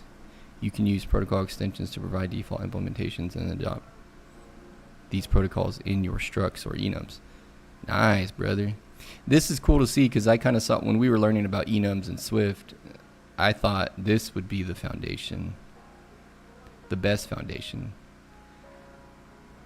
So enums and Swift are much more powerful than in many other languages. They really are, yeah, it's crazy and fantastic. They can have methods conform to protocols and have associated values, making them a powerful tool for managing state. Yeah. Oh yeah. No, relax, brother. But yeah, no, that's good. That's real nice. Yeah, and type aliasing and composition. Instead of using inheritance, you can use type aliasing and composition to provide behaviors.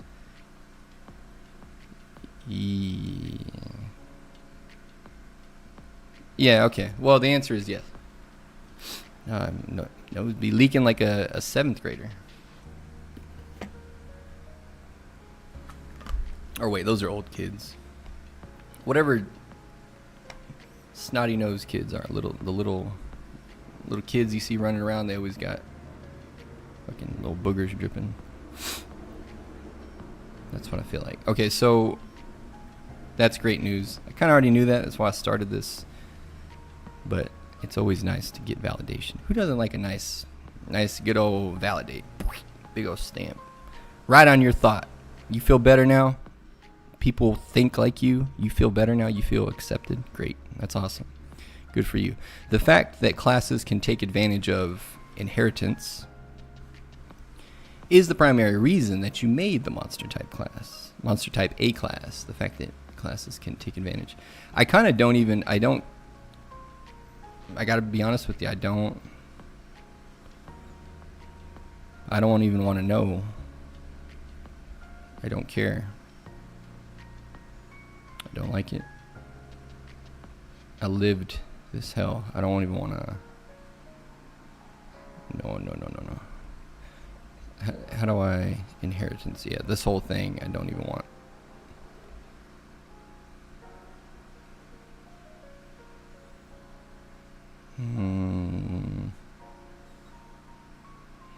Maybe we just read it, but I really don't.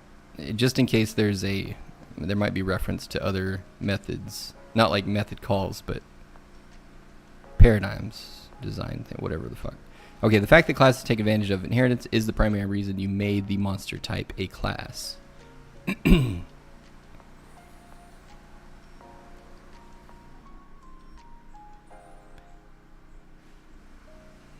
You are going to create a subclass of the monster class, zombie, to represent a particular kind of monster. In a more complex program, you could create subclasses for werewolves, chupacabras, and any other monster you can imagine. And in fact, for this chapter's silver challenge, you will create a vampire subclass with its own behaviors. A zombie subclass. Create a new Swift file called zombie.swift. Oh. Alright, fine. We'll do it. I can't just stand idly by. Okay, so we need a zombie. That's what you're telling me? Where's my end button? Swift file. I'll do it, but I won't like it. How about that? Just know I don't. As long as you know I don't like it, and then I feel better about it. Okay, so then class zombie of type monster. I see what you're doing, brother. Var walks walks with limp equal to true by default. Straight limping. Override func. I see what they're doing. Cool. Override func terrorize town, which we already defined elsewhere. Then we call the variable, which was an optional, so town dot change population by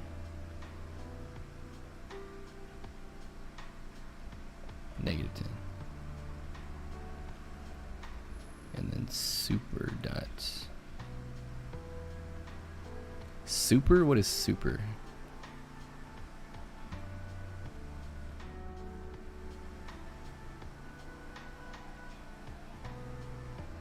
That's new.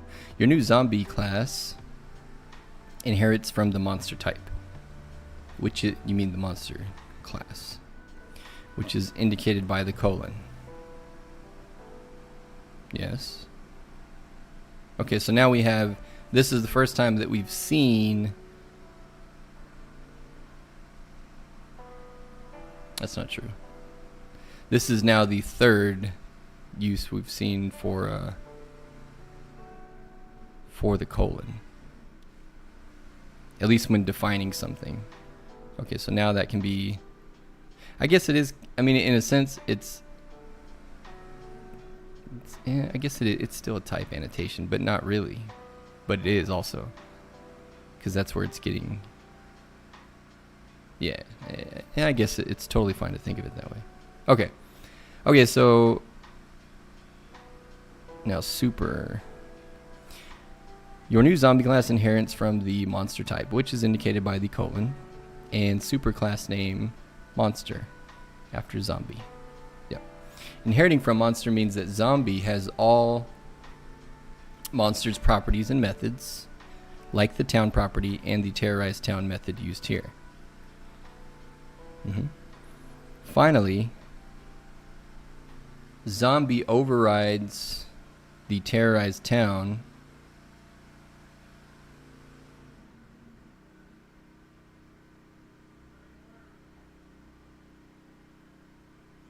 Zombie overrides the terrorized town method. Overriding a method means that a subclass provides its own definition of a method that is defined on its superclass.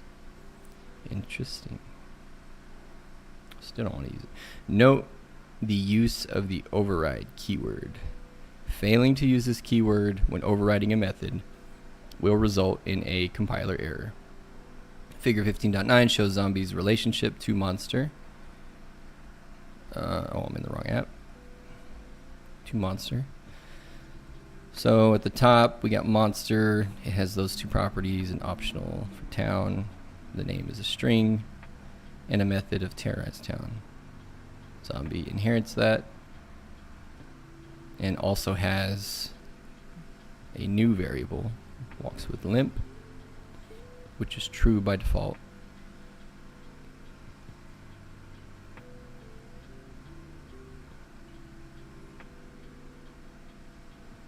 It's weird. I would think the arrow would be the other direction, but that's okay. So, okay. Zombie inherits the properties town and name from the monster class. It also inherits the terrorize town method, but it provides an override, which is why it is listed in both areas in the figure. I see. Because it's not the superclass, is that what they called it? It is not the superclass implementation. It's different, so that's why it's provided. Okay.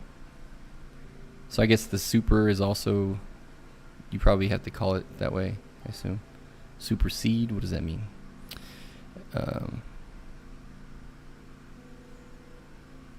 Where is the, oh yeah. But it provides an override, which is why I listed both there. Last, Zombie adds a property of its own, walks with limp. Inheritance hierarchies can be as deep as you want. You can add a shambling zombie class that subclasses zombie.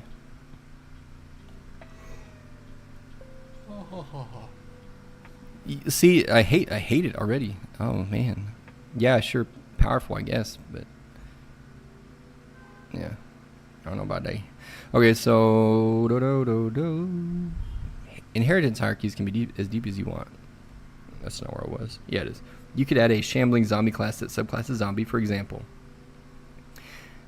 Perhaps a shambling zombie would have a smaller impact. Oh, I'm trying not to sneeze. God damn it. Perhaps a shambling zombie would have a smaller impact on a town's population because it does not move as fast. Oh yeah, for sure. I mean, it makes sense. Notice the line super.terrorize town in listing 15.12. Super is a prefix used to access a superclass's implementation of a method. Oh yeah, brother. Okay, all right. In this case, you want to use super to call monster classes implementation of terrorize town. Then why am I overriding it, brother? Why? If I'm calling the super's method, that's odd. Because super is a feature of inheritance, it is not available to enums or structs, which do not support inheritance. Okay, but yeah, hold on. I need to blow my nose, but oh, there's some napkin right here. There we go, brother. Oh yeah. Fucking that bug in here, dude.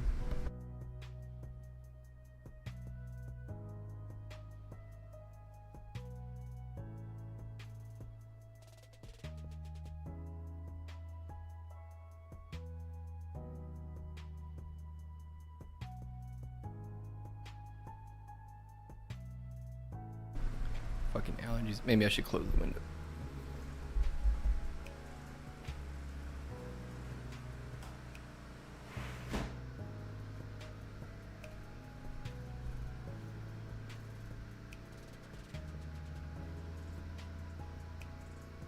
Fucking gnat, dude. So it's always one, just one. Bastard. Okay. Because super is a feature of inheritance. Oh yeah, yeah. So it's saying structs and enums can't do that, but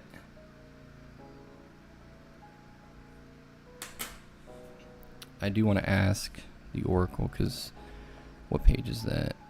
Terrorize. Not to disprove, I just want to make sure my understanding is correct. So don't worry, we'll get there. But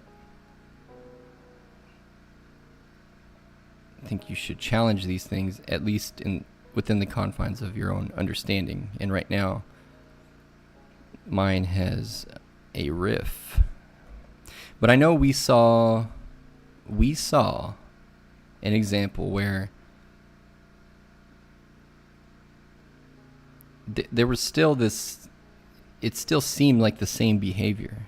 And it was when we were doing enums, and it allowed one thing to take on the properties of another and call, when we were writing the, the method calls. I know it was with enum, so it's not far. I just got to see it. It was right up in here somewhere. Once I see the caselet func,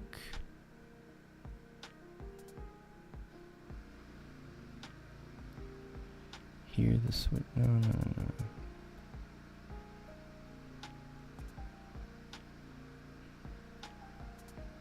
Yeah, it was this one.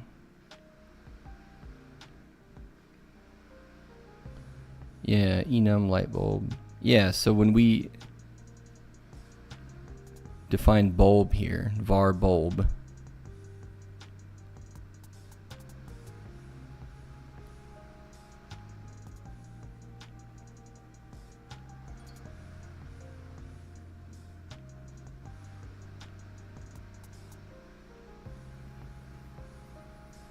yeah, there you go. Okay, so yeah, it's kind of,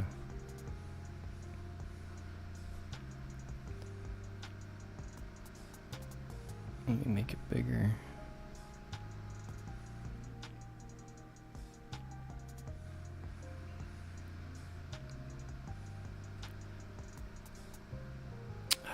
It's gonna shrink on the page though. Okay, no, that's good. Yeah, so you see the enum, yeah? Light bulb. Well, it ends right here, so that's the entirety of the scope. And so surface temperature, that function inside, that was a method.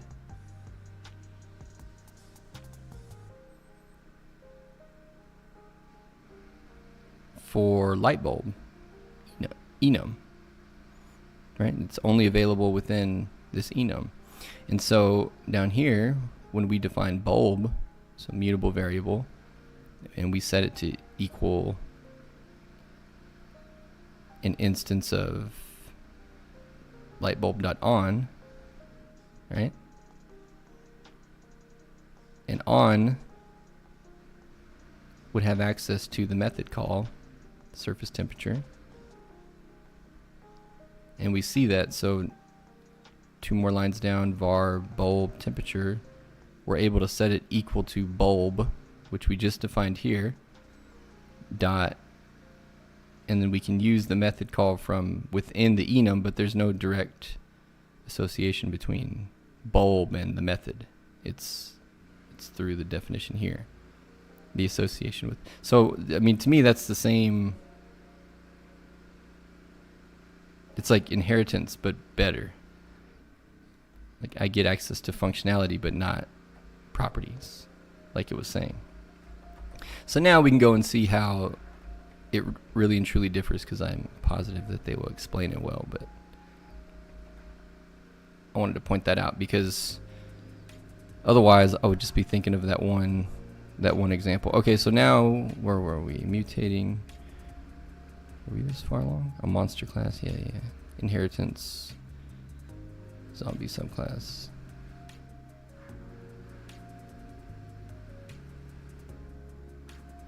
Zombie subclass, we did that. Where were we? We were just south of, okay, here. Zombie inherits the properties town and name from monster class. Wait. Notice there we go. Okay. So notice the line super.terrorize town. Yep, line right here, 15. In listing 1512, super is a prefix used to access a superclass's implementation of a method. Because super is a feature of inheritance, it is not available to enums or structs, which do not support inheritance.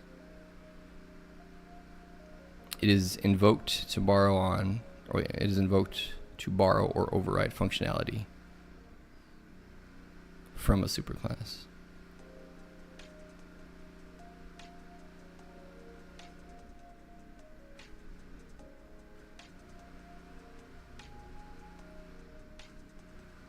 Yeah, that's hairy stuff. Recall that Zombie's town property inherited from the monster class is an optional type town. You need to make sure that an instance of Zombie has a town to terrorize before calling any methods on the town. One possible solution might have been to use optional binding like this, if let terror town. Yeah. In the code above, if the Zombie instance has a town, then the value in the optional is unwrapped and put into the constant terror town. After that, this value is ready to be terrorized, but with an important caveat. Terror town is not the same instance as the town instance. It is a copy. It is a copy. For reasons we will explain in the section called Looking Ahead, what is the real difference later in this chapter. Okay. This means that any changes made on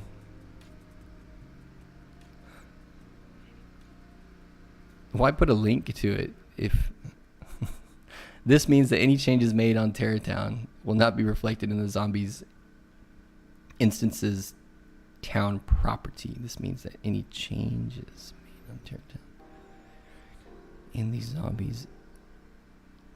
Oh, okay, yeah, okay.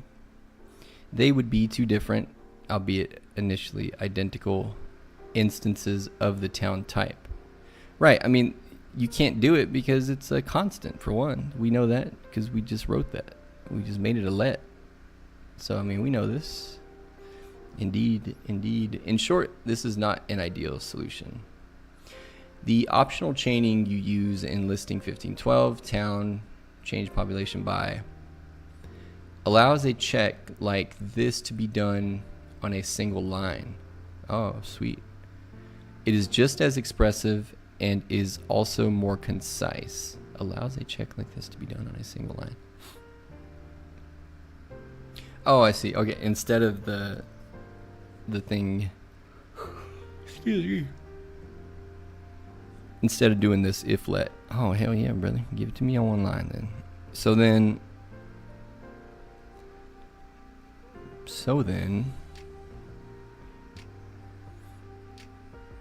if the optional town has a value, then the method change population by is called on that instance, and the population is decreased by 10 people. Furthermore, the copy problem described above is avoided because town is changed directly.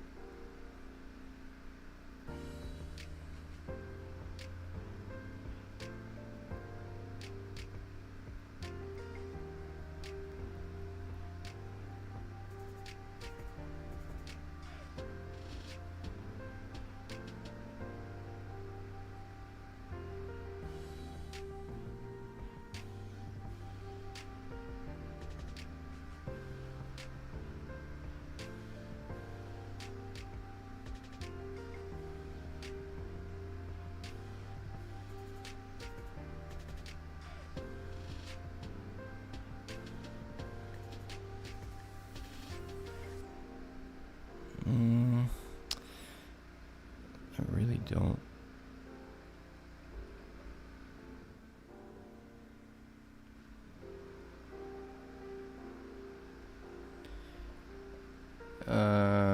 In SwiftUI, given the below example code,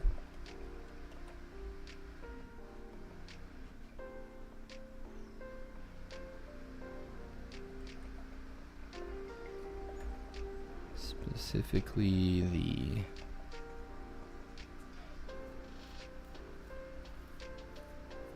I should probably give it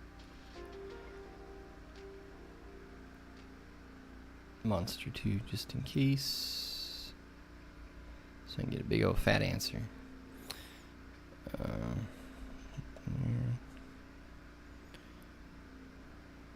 Specifically the, what do they call it? The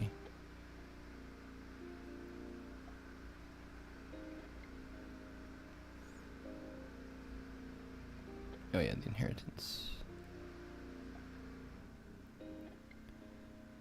Zombie.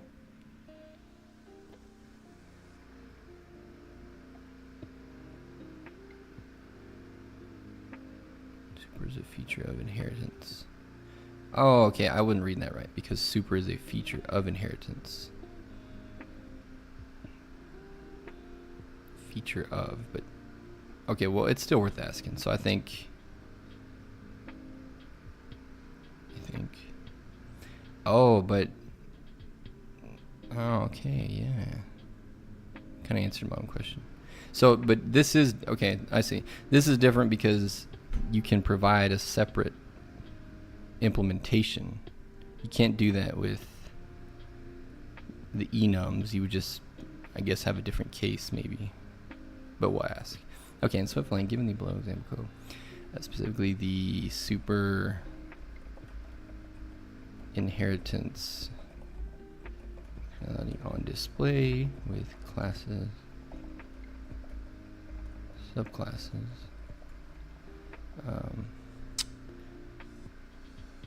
How does the ability to, I don't want to lead it and just say the thing that I wanted to say, so I'll just probably keep it generic here. How does it have the ability to, or how does the ability to call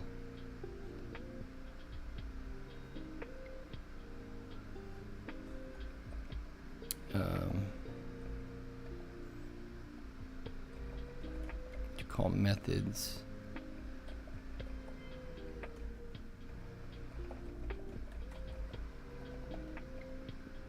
in the scope of a class from a sub class differ from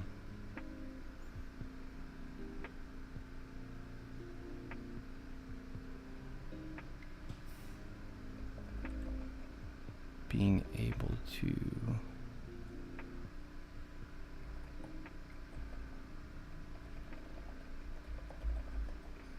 inherit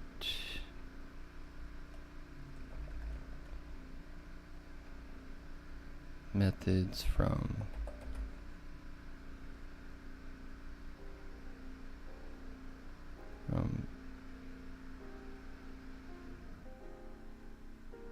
enums.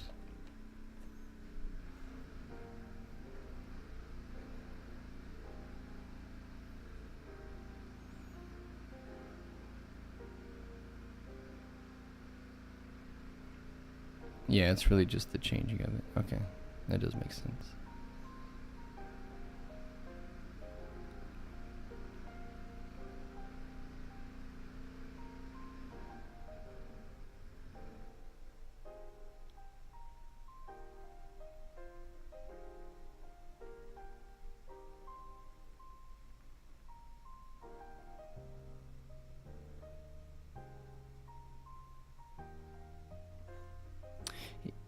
Yeah.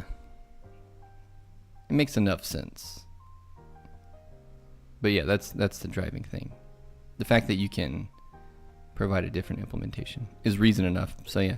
But yeah, it doesn't change my opinion, but I think if you think in this manner, then it would be certainly be powerful for sure, brother. Oh yeah, brother. Okay, so preventing overriding.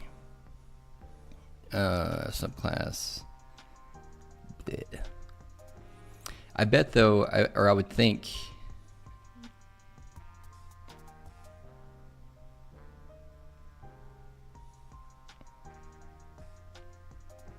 I would think that, yeah, I mean, we're going to have to use these a lot anyway because of SwiftUI. Almost guaranteed. But wait, that doesn't mean I have to write class. Okay, you know what? Let's just, I really don't want to. I don't even want to put the syntax in my head if I'm not going to have to use it. Polymorphism and typecasting. You've learned that a subclass has all the properties and methods of its superclass and maybe more. You could say that every zombie is also a monster. Sure. This is an example of polymorphism, a term that means having many forms.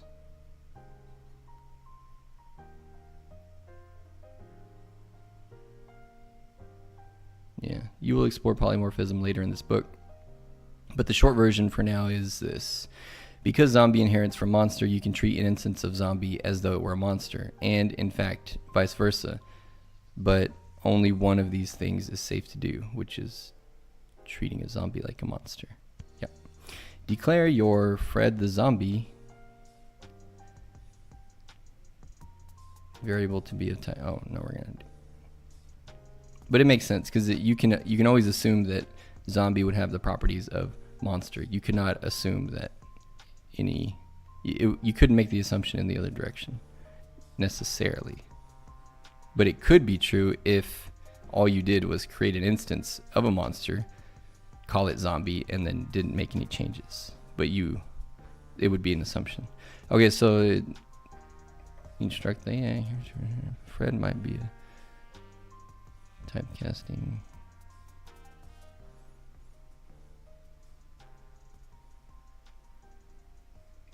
Wait, I want to see casting.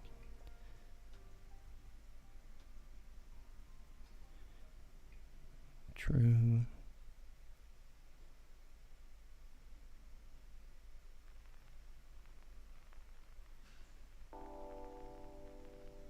Oh, weird. Wait, what? What did they do? Let Fred the zombie type monster is equal to, so we instantiate the zombie.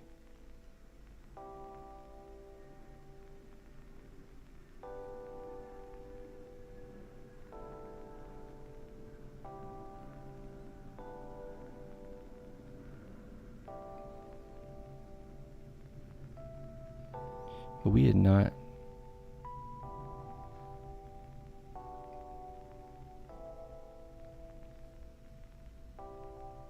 Oh.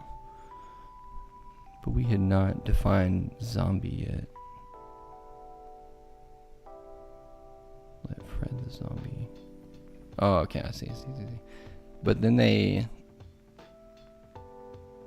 Polymorphism.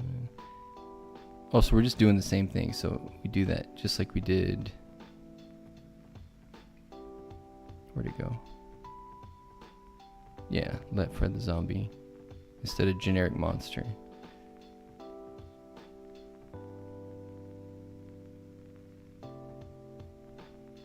Yeah.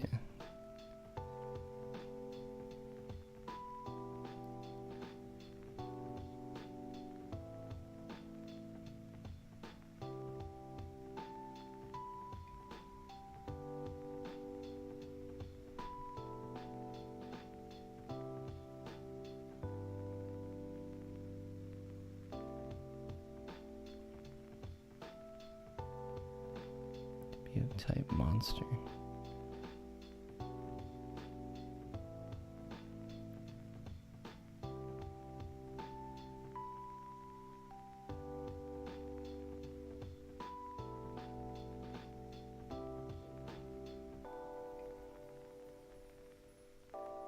Variable of. Tell them where you want a variable type monster, but then you store a value of type. Wait, here you tell the compiler you want a variable of type monster, but then you store a value of type zombie in it. I see.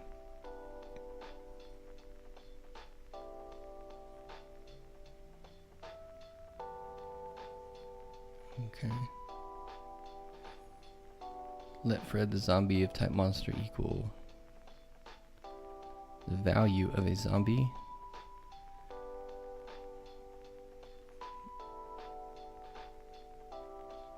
And then you say the town property for Fred the zombie is equal to my town.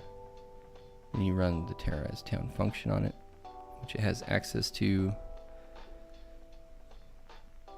because it's of type monster. And then you run this check, the optional chaining. So if there is a name of the monster, it'll print the description. And then we set walks with limp of this instance to equal true.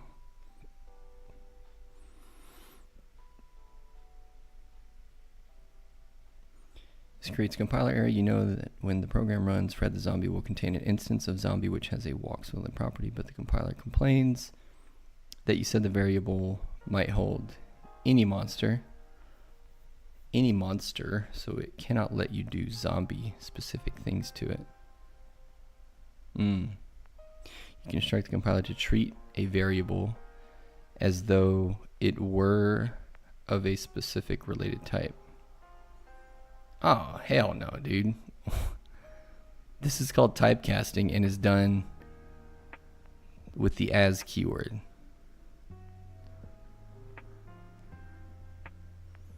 Yeah, and this was, I kid you not, this casting stuff, brother. Oh, man. So much fuck shit is just stemmed from that one thing alone. Even in SQL, it was not immune to that. Good old casting, brother. Yeah, I hate that. Yeah, I don't even want to learn that. So we can read this because this sounded interesting.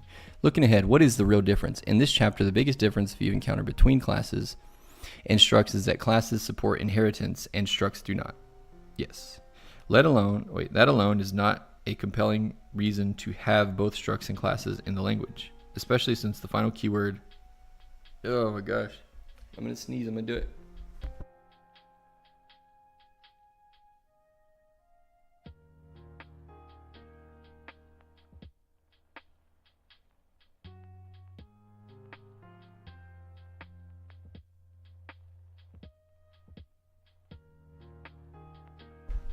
If you live a life without allergies, just count yourself lucky.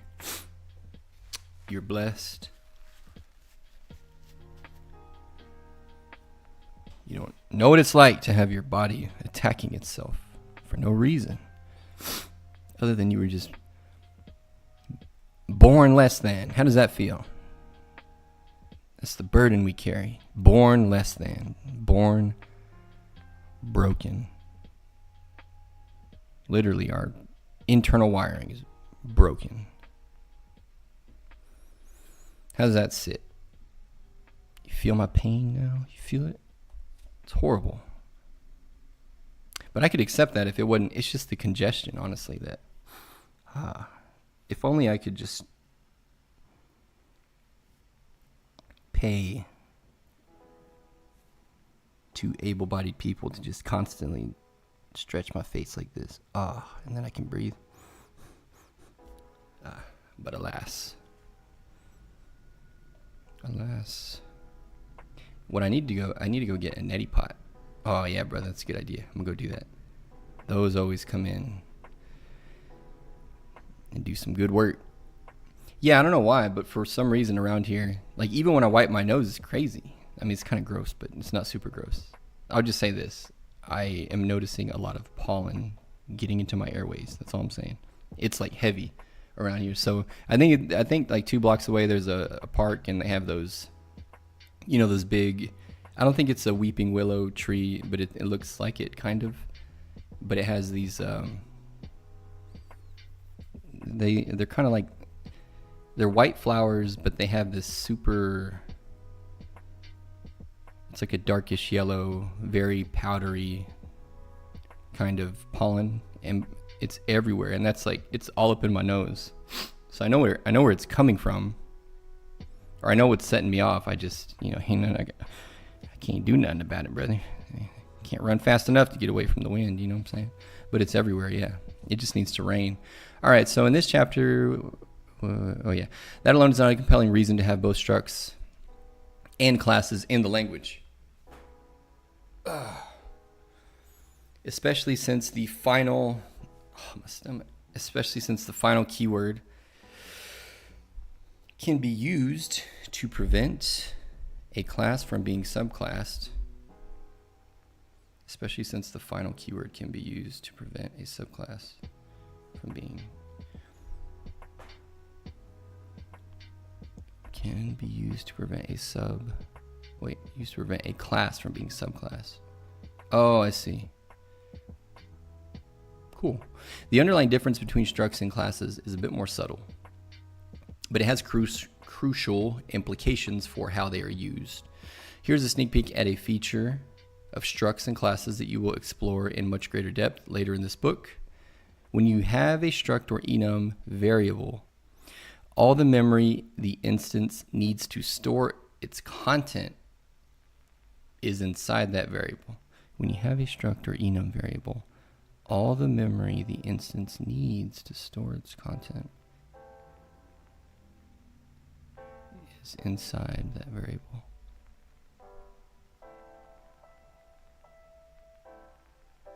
Well, other way around, right? For example, a town instance contains 2 ints.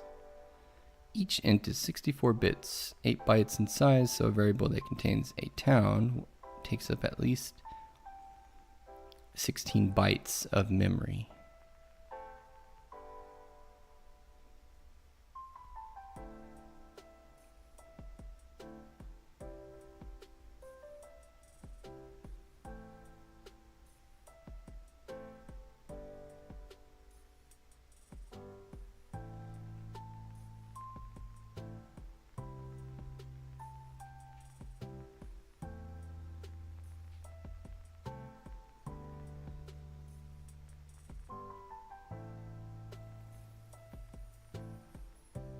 Wait, so...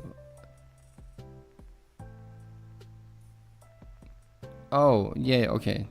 Byte and bit. I'm like, oh, brother. Okay, so one byte is 8 bits. Is that what you're telling me, brother? So a variable that contains 16... Yeah, because 2 ints. Yeah, 16 bytes. Okay. If you duplicate the variable, you duplicate the entire instance, copying its memory into the new variable. Okay. Make this change to main.swift. Var my town, var your town equal my town. Equal town, var my town, town, yep. Run your program and you'll see that.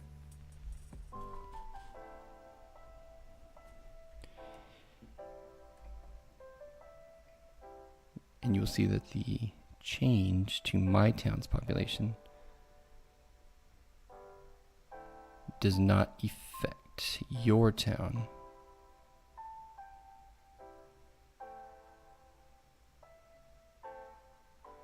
Well, good. I mean, why would it? I mean, no, that makes good sense to me, but why? Why would you? Here, I'll put that on the screen because it's at least important to note or point out. But yeah, they're saying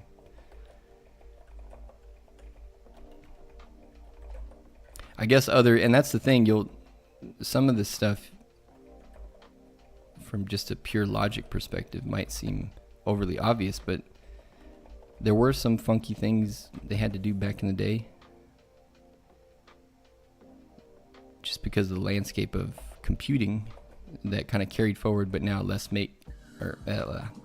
make much less sense given modern hardware. So I think that's where a lot of these kinds of oddities come from.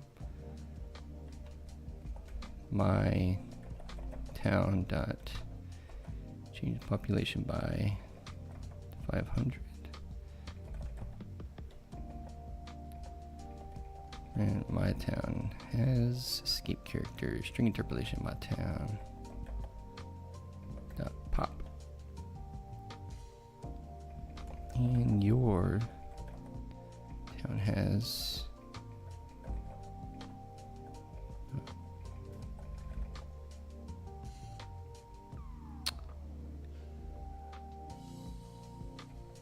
I didn't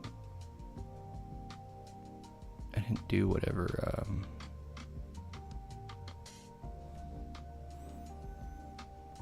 whatever that snippet was earlier. That's why there's an error, but that's okay. I just wanted to put it on the screen because they're saying as default behavior. So here we say, okay, here's a variable, it's mutable, my town, and we set it equal to the value of town, which we defined, right? So that's, it gets all this here from the struct. And then right after that we say, here's another new variable, your town, and it's equal to the value in my town, which is the struct town. So immediately after, just like the comment says, there's two towns, right? They're equal to one another, but they're separate. We understand that, yeah? So if you call my town, separate variable, change population by, it's only going to change my town's value, not your town's, even though it was originally set as equal to the value of my town at that time. So this is another, it's linear. This was instantiated, my town now exists with the value of the default struct values. Then we create a new variable, your town, set it equal to the value of my town at that point in time. At that point in time. And then immediately after that, now we call my town and apply the method change population, and it only affects the variable that you called it on. It seems very like, well, duh, brother. Wow. You would hope that the language would not put you in a situation where it would do anything else other than that. At least by default. You know what I mean? Why else, if I don't type it like at all whatsoever, if there's no association, no additional method call, no special prefix, none of that, I think most people would expect this behavior, which, as logic would denote, we can probably assume that's why it is now the default behavior. Or rather, I shouldn't say now. It's always been the default behavior, as far as I know, with Swift. But yeah, that's interesting. You'll come across stuff like that and you're like, oh, herder, duh. But hey, you never know how things used to go down, so that's more than likely, that's probably the reason. But if you know, and that's the important thing. Okay. Wait, is that the end? We getting ready to wrap it up? Wrap it up. I guess we should finish. Run your program. Oh yeah, let's just read through this and then. God damn. Regenerate, brother. Oh, that's that's the implementation. Okay, yeah. Yeah, we'll just read through it and then we'll call it. Okay. Freaking classes, brother. Getting crazy. So, but this is good to know. Let me highlight this for the dashboard. Yeah, brother.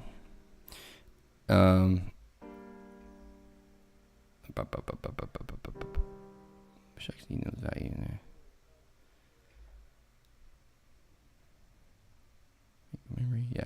Run your program. You'll see that the change to my town's population does not affect your town. Setting your town equal my town made an entire copy of the struct in the my town variable and stuff that copy into your town variable. Because a struct or enum variable stores the instance's entire value, we say that, oh, right. Yeah, so that's, yeah, okay, that's the distinction, because it's making a copy. Whereas if it was a reference, then it's a different story. Okay, now it's a different story. It's more or less like a reflection of another thing somewhere else, but you call it something else. Yeah, okay, but I guess that's what you would call the kind of like in web programming, like two-way binding kind of a thing. But yeah, all right, so because a struct or enum variable stores the instance's entire value, we say that structs and enums are value types and that their instances follow value semantics. They follow value semantics because a struct or enum variable stores. Oh yeah, sure. No, wait, I don't understand that. Entire copy, yeah. Because a struct or enum variable stores the instance's entire value,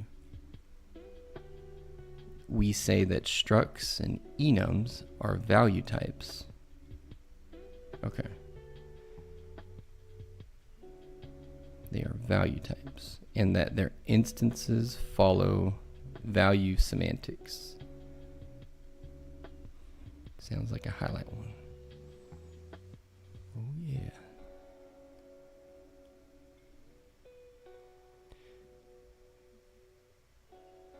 Because the struct or enum variable stores the entire. Okay, value types, and they follow value semantics. Okay. Got to remember these for Scrum and stand-up meetings, interviews. Drop these little nuggets on them. Bam, putty in your hand, baby. You have also seen this behavior in the int, float, double, bool, etc. types. That is because they are also value types. In fact, they are implemented as structs in the Swift standard library. Hot dog. Classes, on the other hand, only use a variable to store a reference to some other location in memory where the instance's actual content is stored. Okay, brother. So there's not two of a thing. There is two representations of it. But one is simply, if you were to open it up, it would just be like a guy pointing to the other thing. Like, psych, brother. The real shit's over there, I'm just I'm a mannequin. I'm a clone. Or not a clone, because a clone would be a copy. Okay, so then in class, on the other hand, in a modern program, a reference is always 64 bits, 8 bytes of memory. No matter how many bytes are used by the actual instance it refers to. Oh. Okay. All right. Oh, so okay. Therefore, you can see yeah, baby. Okay. So the distinction being, I guess, where possible, you would want to use references, and only in the case where you need to do some kind of mutation, make that explicit, because it's less work, or it sounds like it is, as opposed to making copies of everything in memory. You know what I mean? So which is also nice, because then if in modern a reference is always 64 bits, so you at least know what you're working with too at all times. No matter how many bytes are used by the actual instance it refers to.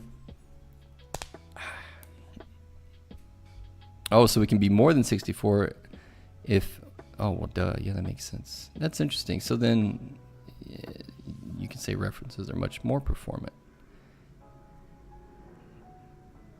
versus the alternative, which makes sense. Okay, so a variable containing a reference to a class, but then you, oh, I see. But then you got this issue of like data races and, I don't know if that's the proper term, but anything, basically you got to make sure, yeah, messy. Because then if you have multiple things referencing that value, you better make sure that the sequence is correct. Otherwise, you kind of run into the same issue I was just describing with our old programs. Okay, so nothing's changed. Okay, so then In a modern program, or if those, no matter how many bytes are used by the actual instance it refers to, a variable containing reference to a class instance with 50 integer properties would still only be 8 bytes. Even though the instance itself would be at least 400 bytes. Because it's only storing a location and like an alias. Man, brother. Interesting. Okay, so this means it is possible for more than one variable to have a reference to a single shared bit of information.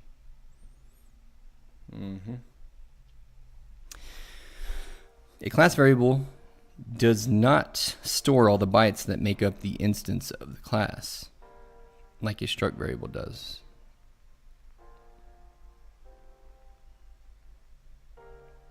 Oh, okay. Inside the class is what you're saying, brother.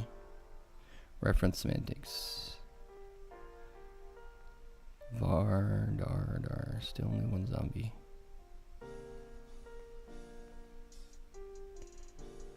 And you'll be told that Frank's name is Frederick. Variables refer to the same actual zombie in memory, and you can use either reference to access the instance's name. Wait. A class variable does not store all the bytes. Since a class variable only stores a reference to where the real bytes are, setting Frederick the zombie equal Fred the zombie merely means that Frederick the zombie contains a reference to the same bytes in memory that Fred the zombie does. Word, brother. That's a nice little nugget. Another one. What they doing to the pool out there? Then, wait, where were we? Friend zombie, yeah. Both variables refer to the same actual zombie in memory. Yeah, brother. Yeah. You can use either reference to access the instance's name. If you are familiar with the concept of pointers in other programming languages, this is the same idea, but with a slightly different execution under the hood. Okay, because class variables only hold references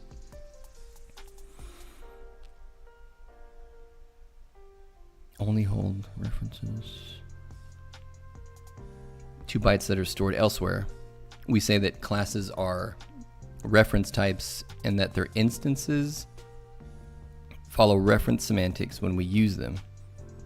Oh, that's awesome. See, so if we eliminate, and we're not going to use classes, so we can eliminate that whole, we can just focus on value semantics.